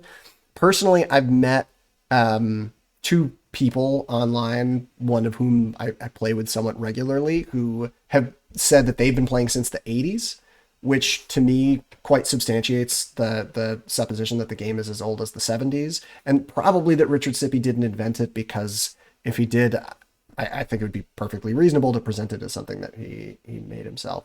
So with that, like, nobody really knows where it actually came from. And I'm on the hunt to try to figure out what we can by tracing it back. Yeah. And I had an anecdotal story myself where, Danny, when I went to PAX South, I went with my Cuddle deck, and I showed some people who I met there. I think I went with Samson, our old friend, and he had some friends we met there. And one of his old friends said, "Hey, this is a game that my grandmother played with us." And she would pull out a piece of paper with the typed rules on it and hand it out to everybody so they could play the game with her, so that they would know what the cards did. So I also have, like, at the very least, a anecdotal, like, secondhand, like, this game does extend backwards. And if I maybe I should reach out to Samson, see if he can remember which friend that was and get me back in contact with him. But yeah, we did a call to action earlier. I'll do it again in case this one's better. But please, if you're out there watching the show and you think somebody in your family, somebody in your life has shown you Cuddle before and you just didn't know the name, or you knew the name and this is just you're the first time you're hearing anybody else but your grandparents or your uncle talking about it, please go to the Cuddle Discord and reach out to Ryan here so that you can tell him your story. You can get him in contact with the people that you knew who played it, and hopefully we might be able to get this bread trail back to maybe a creator, maybe somebody who at the very least was around during its inception, something like that. We would love to get, but while they might still be alive, we would love to get them on the story, or finding out that the game is so much older that the person who created it is not alive, but we have proof that it goes back, to the, even further than the 1970s. Well, it sounds like the creator was probably Satoshi Nakamoto, so we'll just leave it there. Satoshi Nakamoto. Oh, is that the creator of Bitcoin? Yeah. Yeah. Nice one, Danny. That's a very edgelord joke of you. I learned from the best. All right. Or the worst, depending on how you think about it. All right. So we have one more. So we got one more big question for you. It's going to be a story before we go into Danny and I playing his first round of Cuddle and showing off your beautiful site cuddle.cards. But before we get to that, I just want to find out, where do you want people to find you? Where do you want people to find Cuddle? Not that we haven't mentioned it enough, but one more call to action, I say, is warranted for your time. So where should they go if they want to learn more about Cuddle and interact with your community? Yeah, so please check out my site at cuddle.cards. That's CUTTLE.cards. And join our Discord if you want to talk about it. So the site is great for learning the rules, playing the bot, and where you actually play the game. And the Discord community is where you can meet the humans and learn the rules, or learn the strategy rather. Like if you want to talk to some of the best players in the world or other folks who are less experienced, we're all very happy to meet a new player, show you the ropes. That's where we host our weekly events, Wednesday nights at 8:30 p.m. Eastern and Thursdays at 12 p.m. Eastern. We always have people online on a voice call usually, but also just on the site playing Cuddle. So the site and the Discord are the best places to be for all things Cuddle. Excellent. And if they come to that Discord because their grandfather showed them how to play Cuddle when they were 8 years old and they are having flashbacks hard to their defeats at the hands of their grandfather and they want to tell you all about it, who would they ask for when they get into the server? Aleph1. That's ALEPH_ONE. Excellent. Well, that leaves us with the big, teased at the beginning, story that you might have. You have had the distinction of playing Cuddle with the one, the only, the creator of Magic, the king of Tokyo himself, Richard Garfield. Tell us, how did you get in contact with Richard Garfield, and what was it like showing him Cuddle? The greatest achievement of my geekdom. And I had for years, since I learned the game, just assumed essentially that Richard must have played Cuddle because the overlap with Magic is so striking. And I think this is in part where some of the skepticism comes about the age of Cuddle, because when you learn the rules, it's all of these are Magic cards. Maybe it was taken the other way around. But I believed that the game was as old as it was purported to be, and so I figured Richard probably played. So many of the effects, almost everyone, has some corresponding Magic card. And not only corresponding, but early Magic card, alpha level Magic card. Yeah, and to an extent, I think that some of that makes sense in light just of the fact that in this battle card game space, there are certain effects that make kind of intuitive sense, like drawing cards or making your opponent discard or destroying things that are already on the field in some capacity, perhaps by a type category, you know? But still, it's so striking. And I thought it has to be the case. Like, how could it not? It's like card for card. All of these line up so nicely. And playing Cuddle really feels a lot like playing Magic with a regular deck of cards. And eventually, I basically looked up his site, which at the time had his email address on it. I don't think it does anymore, so I don't think he necessarily wants people doing this out of the blue. I hope it's not because I reached out to him, but I cold emailed him. I was like, hey, have you heard of Cuddle? It's like a lot like Magic. I was wondering if it inspired the game, essentially. And to my amazement, he responded. And I'm still like shaking over thinking of the fact that he bothered to answer my random email. But he was incredibly gracious about it and very straightforward and honest, and said no, he hadn't heard of the game. But it sounded interesting. And if I wanted, he'd be happy to let me teach it to him on my site. And I practically fainted. I was like, how do you respond to this? Like, this idol of mine, this amazing game designer, brilliant guy, enormously successful, made one of my favorite games growing up, and so many other amazing ones, is like not only willing to talk to me at all, but like thinks that Cuddle is cool and would like to try playing it on my site. Like, oh my God. My wife could not get me to shut up about it for like a long time. And it took a few months before we were able to find a time, but then like we met on Zoom and I taught him to play Cuddle and we played on my site and it was amazing. I mean, he gave me some design advice, which is really helpful, like the mechanics of how you click a card and then the options pop up and then you click one of the options was his suggestion, essentially. Initially, nice. I was very tied to this idea of like physically placing the cards where you would put them when you're playing in person in a way that was kind of constraining. And I was trying to find a balance of showing you what your options were without like too many clicks.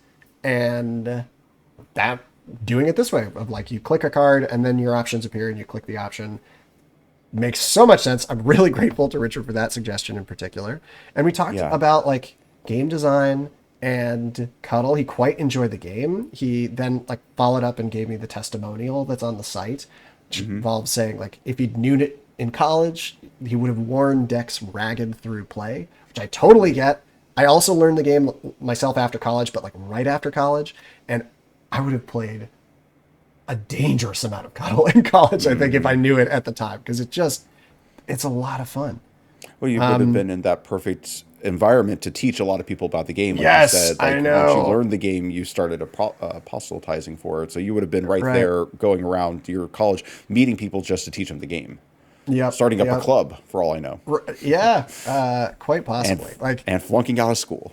Yeah, exactly. Perhaps it wasn't meant to be. Yeah. But should we jump in? Yeah. Oh, did you want to go ahead and play a game, Danny? How long are they? They're not that long. Well, first off, before we do that, you heard it here, folks. Cuddle card game, Richard Garfield approved.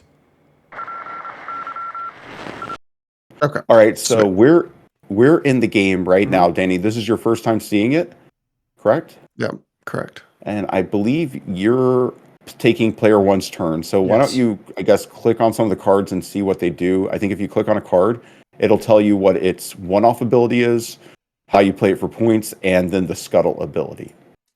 Right.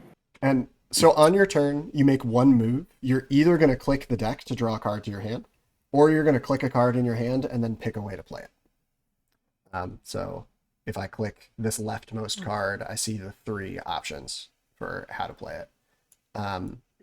The goal is to get to 21 or more points. And you do that by playing the number cards, like ace through 10, for points, which is going to be the leftmost option here. When you scuttle, does it just... Do both cards get discarded or scrapped? Correct. So you're always scuttling one of your opponent's point cards with a bigger number card from your hand, essentially.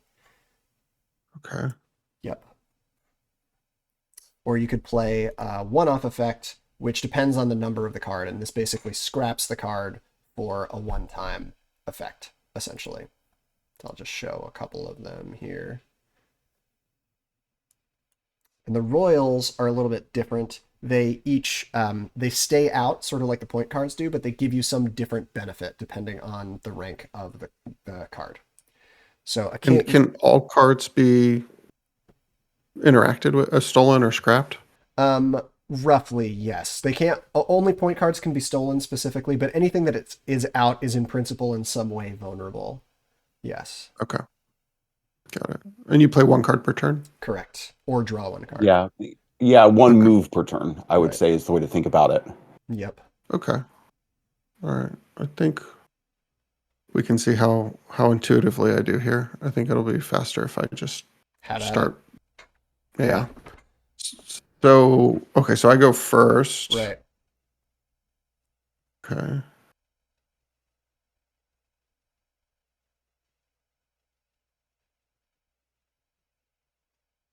Okay. Cool. So Danny's playing a 4 for its one-off effect, which is going to make Joel discard 2 cards. All right. How do you counter? So if you have a 2 in your hand, and a 2 is the only card that can counter, then when your opponent plays a one-off effect, like the 4 that you just played, Danny, you can counter it out of turn, essentially. And you're always given this opportunity that sort of pauses the flow of the game. So the fact that you see opponent may counter doesn't mean necessarily that Joel has a 2. You'll always see that, just to avoid giving it away, essentially. And then Joel gets the chance to counter, which he can do if he has a 2, essentially, and that will stop the effect from happening, and then it would be Joel's turn. But in this case, Joel discarded the 5 of spades and the 3 of clubs. Okay, and we have the history over there, and now it's my turn to make my one move. Yep. I just got cards. Like Danny just made me discard cards. I'm now down to like 4 cards, so I think it might be, a good idea early on in the game. Just stock up my hand. Now there is a hand limit, correct, Ryan? Yes, 8 cards is the limit. But you may not be in danger of hitting it, because here's another 4 making you discard. Yeah. It's a first world problem to hit the hand limit. Discard, yeah. Danny's keeping me at bay. The card advantage is fairly even. I drew a card. He made me discard cards, so we're both sitting at 3 cards right now. Now the question is, does he have a third four up his sleeve? We'll see. Be spicy. Oh, it's my turn though. Well, I'm just going to go with what I did last turn. Okay. All right. All right. He has a 7. So that gives Danny 7 points of the 21 that he needs to win. Theoretically, he can win in 2 plays, depending on. All right. Let's see.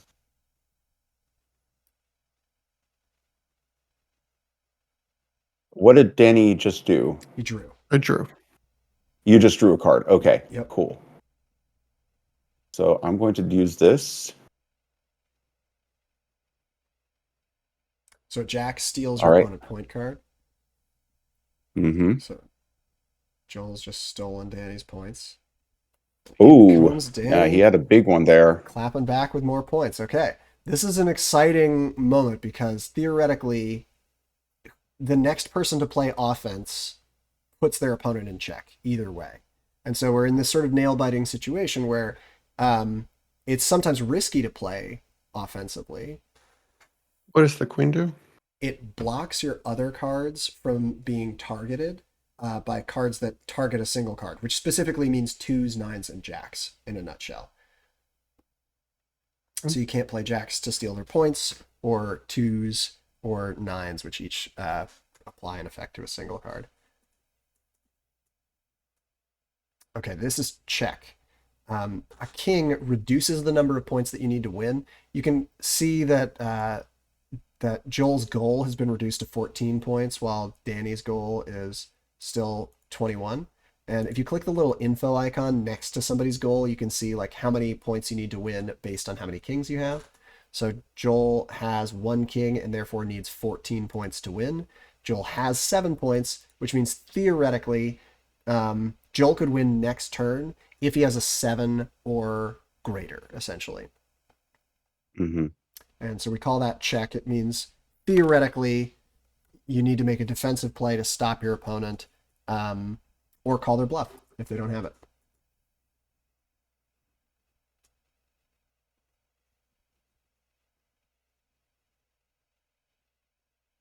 And can he interact with my 10? So the things that The one on would interact with it would be a jack, which would steal it, the same as the 7 was stolen.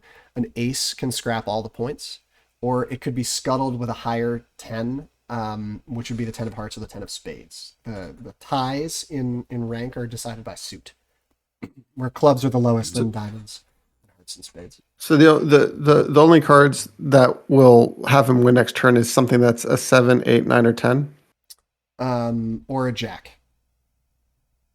because he could steal. Yeah. Mm-hmm.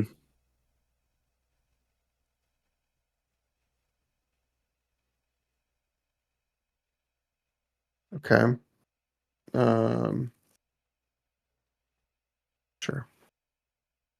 Okay. Hmm. Bluff called. Mm-hmm.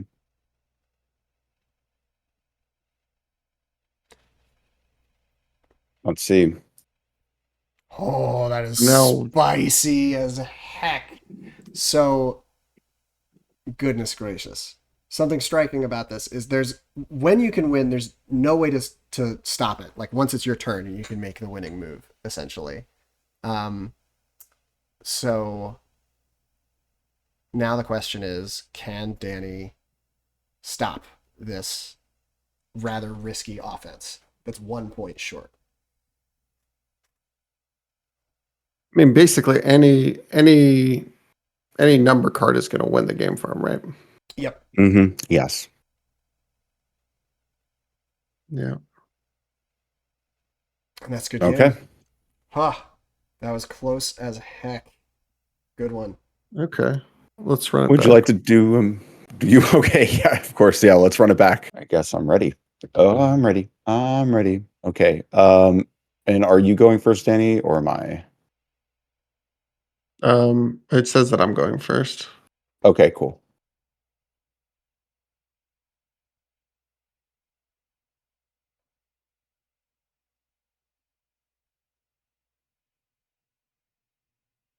Cool. So glasses eights reveal what your opponent has. So now Danny can Yeah. see Joel's hand. And I'll note now we have Joel up at the top here, and Danny at the bottom again. Okay. Nice. Just give me 1 second. I'm checking one thing for notes of prosperity. Okay. Glasses are a very controversial and highly debated effect among Can I the tell players. you a situation where the glasses really bit me in the butt? Please. A setup. Okay. Let me decide what I'm going to do. I think I know what the plan is. Be. Let's see. Here. I mean, I think Dave's going to see what I'm doing. So let me just go ahead and play for points for right now.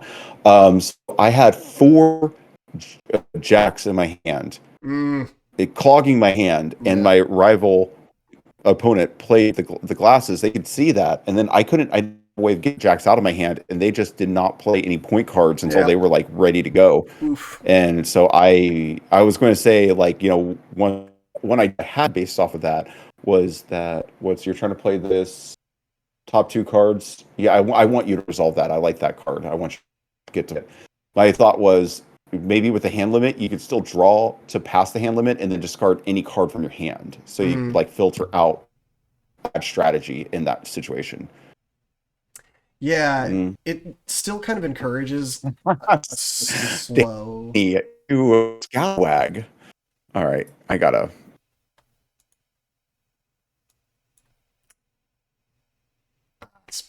Our first counter. Nice. Joel is sick of the 4s. Yeah, Didn't want to discard. I am. I am disgusted with the Yeah. 4s. Yeah. All right, but that does leave me fairly defenseless. What does this do again? Oh yeah, what does this do again? And two's what can two's counter? Just any one-off effect? Yeah, exactly. which notably those are only the ones that go to. It's like a number card going to the scrap pile for a unique effect. Um, so they can't counter points or royals. Yeah. But a two is also special in that it's the only number card that has like a secondary one-off effect. On your turn, you can either play a two to scrap one royal, or and that doesn't count as a counter. It like takes your move and your turn. Uh, that's game. I Engine forgot how check. king work. Yep, yep, yep. So Hmm. the play there was to use the ace to blow up the points. Yeah, I didn't remember what kings did, so I thought he Thought he couldn't didn't win have next it. turn. Yep, Yeah, understandable. because it's holding on to it. I thought he could go up a card. Yep, yep, yep. Cool. Yeah. But you can, I mean, Danny, I think you could see why I took to this game, back in the day. Like, I thought it had potential. Now that I can play it so seamlessly through this website, I don't make as many Wednesday night cuddles. In fact, I think I've only made one, but it's just because we have so much going on building Yeah, our own game. If I didn't have my was own a game to lot. play, I would be there week in, week out trying to be one of the best, I think. And Hmm. and failing. But it Who's to is say? it can be a very quick and exciting game to play. What did you think of those two games, Danny? I mean, it's just information processing at this point. It's like Okay. I can't play a game until I know what all the game pieces do, if that makes sense. So Yeah, it's like right now it's just exploratory. yeah, of But I mean, course. it's fascinating, which is what you want a game to be with in two. Like you want to keep, for me, if I want to keep tinkering, like if I want to keep hitting the rematch button until I can feel like I understand what's going on to make educated decisions, um, then that's everything That's you fair. want from a game at this stage, Yeah. you know? Do you think we have time to And try one more? Yeah, I'm game. okay, let's I go think one more I round. think what Let's see if happened, the rematch works. right? I think what happened was I hit the leave button because I didn't realize I was like waiting for Joel to queue. Yeah, gotcha, gotcha. Okay. I want to Okay. improve the rematch experience significantly. I Got got some you. ideas about Okay. that, but not done yet. Nice. All right. And then what is this one? Yeah, and I would say, if you want to call out any particular, well, in that glasses eight situation, if Yeah. I would have been okay with you calling out like what the cards in my hands do. So if that happens again, you're more Okay, than welcome cool. to. Right. Thanks. Hmm. Nice.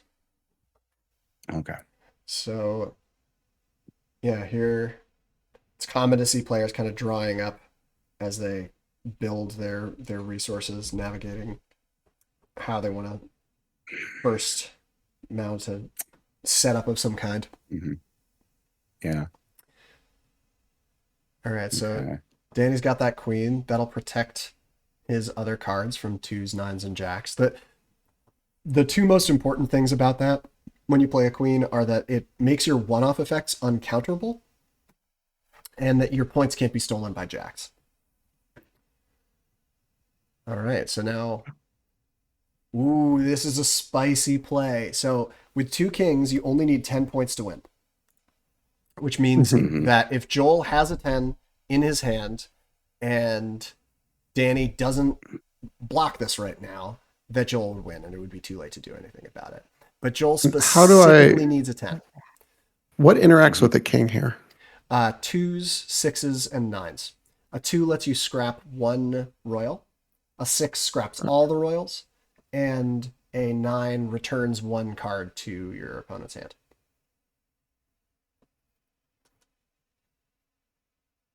All right.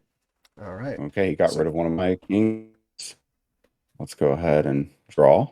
and notably, because Danny has a queen, when he plays that two to scrap a king, even if Joel had a two where normally he'd be allowed to counter back, uh, or to counter because there were no counters played there, he wouldn't be able to because the queen protects all of your one-off effects and stops them from being countered. Okay. Ooh, four always hurts when your opponent has four or fewer cards. In my opinion, that's really the Hmm. threshold where it's just smarts. Yes. Oh, All right. all right. So that's So check. Danny's in a winning position. Yeah. Okay. He's got 10 points. He only needs 14 to win, which means he only needs 4 or more points. So the ace will blow up all of the point cards. That will take out Danny's 10. Back to Danny. Mm-hmm. Drawing up. Okay.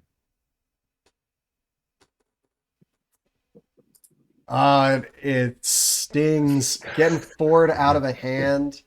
It's like I didn't want to call it out because I'm not trying to Mm-hmm. unduly influence, but man, that hurts. And yet, I mean, Danny is sitting on queen and king already in play, so he's down on value Mm-hmm. right now, but has the tempo, and a quick play could totally change the pace of the game, and that's check. Speaking of which, Yeah, that's a tough position to be in. yeah. So now what's the move? Joel's got to answer somehow or call it a bluff. Wait. Okay, I'm going to play this. I'm not sure exactly how it resolves.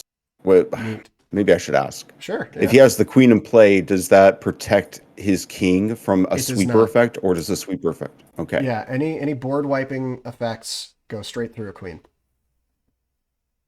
Oh, the spicy counter. That is so neat. So that reveals, incidentally, that it was a bluff because the only other card that Danny had was that too, but it's Yeah. enough to counter this effect, get another turn. The only And move, I can't target his two. right, I can't because of that queen. counter him. Yep, yep. But this is like an edge of your seat situation because now Danny draws a card, right? And the immediate question is like, is that enough points to win? He didn't have it before. Does he have it now? And either way, what's Joel going to do about it? Ace to blow up the points.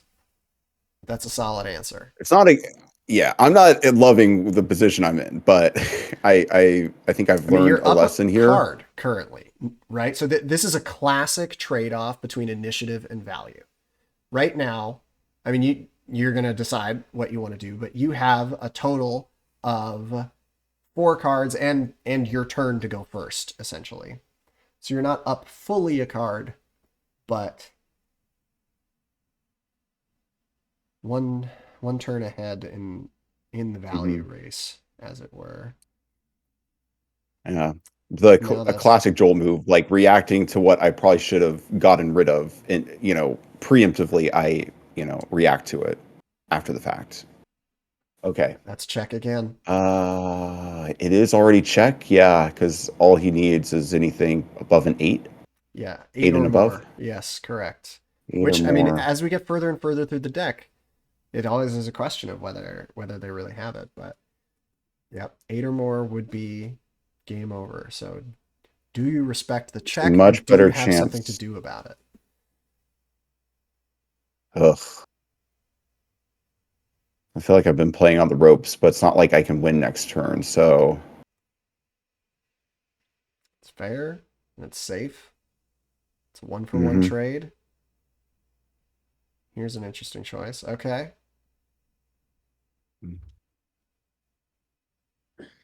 yeah, remind me. I might as well ask. Remind me which card it is that lets me draw two, a 5. or is it draw two at A five? 5 Oh, there draws hasn't been 2 any cards. five. Correct. Yeah, and there haven't been any.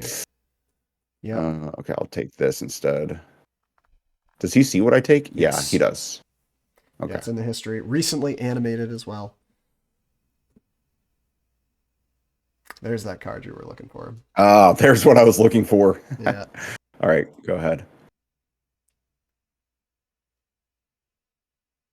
Oh, this is gonna be fun to watch.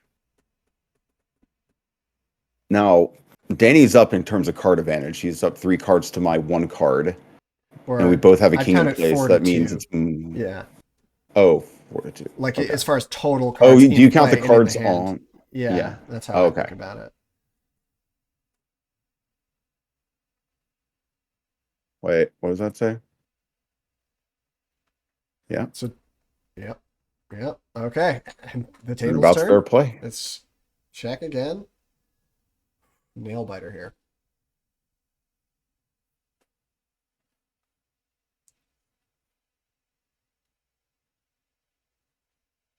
I might as well ask if the people are watching right now. You have this underwater theme. Yeah. I think I know the answer, but why don't you tell people why you went with this underwater like sea creature theme?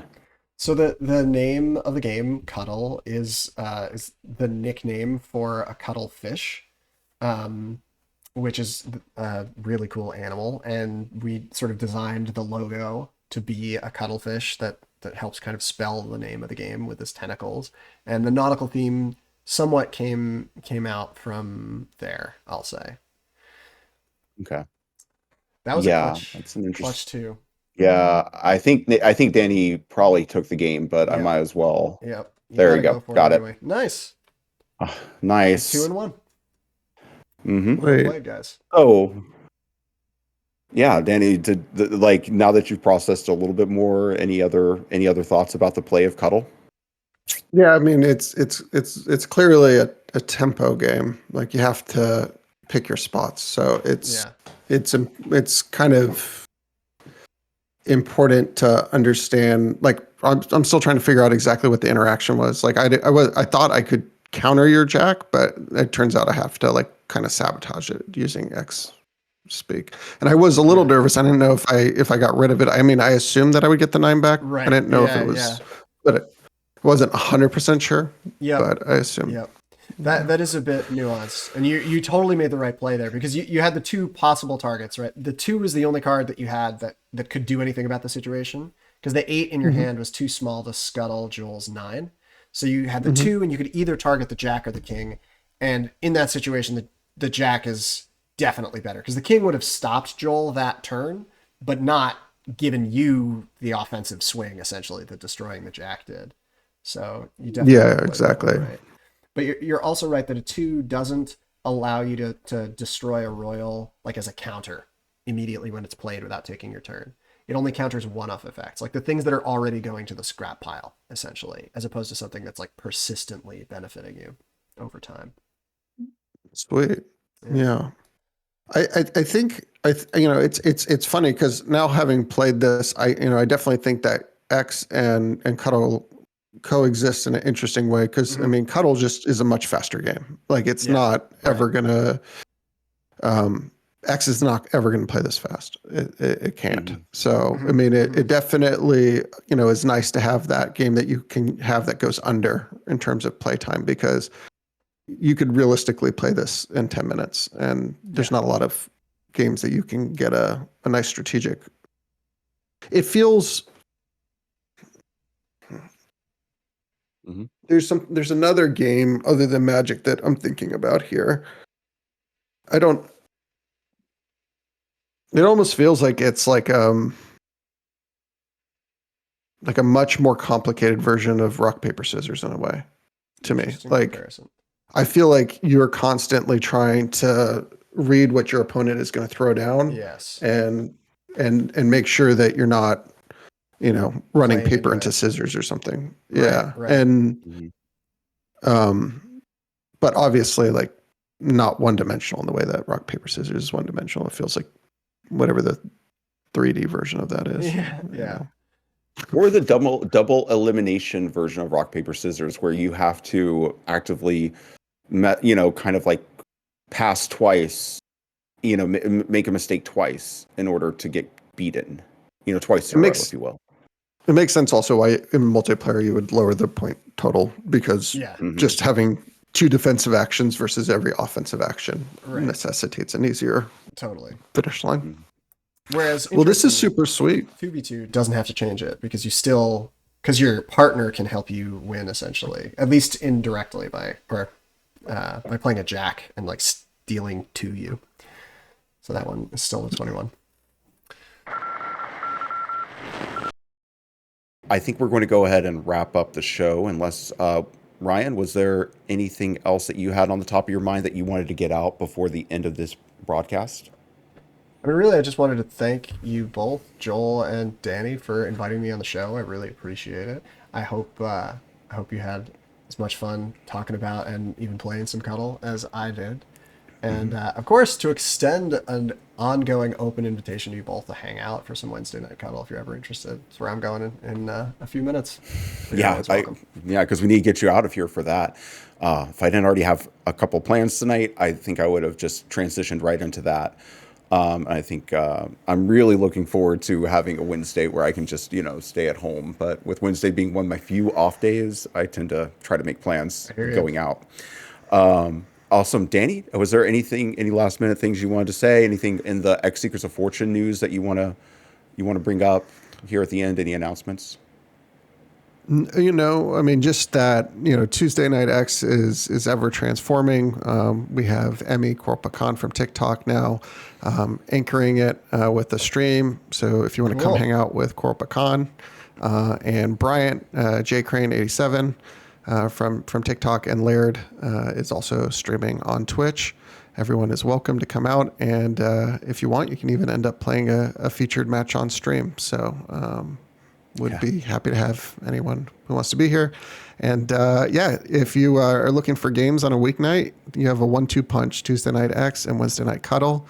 That is a great way to get through the middle of the week. So Talk about hump day. All right, folks. And yeah, be on the lookout. Definitely be following us. There's a lot of evolution going on with X Seekers of Fortune. Follow us at Megamoth Studios on TikTok. And definitely follow X_Seekers_of_Fortune on Instagram. That's where you're going to find the most up-to-date information. And there actually might be something like a tournament in our future, maybe even some bounties for you to collect if you're a treasure seeker. ooh. But right now, Secret Keepers, this has been Ryan, this has been Danny, and I have been Joel, reminding you that you must start somewhere. So why not here?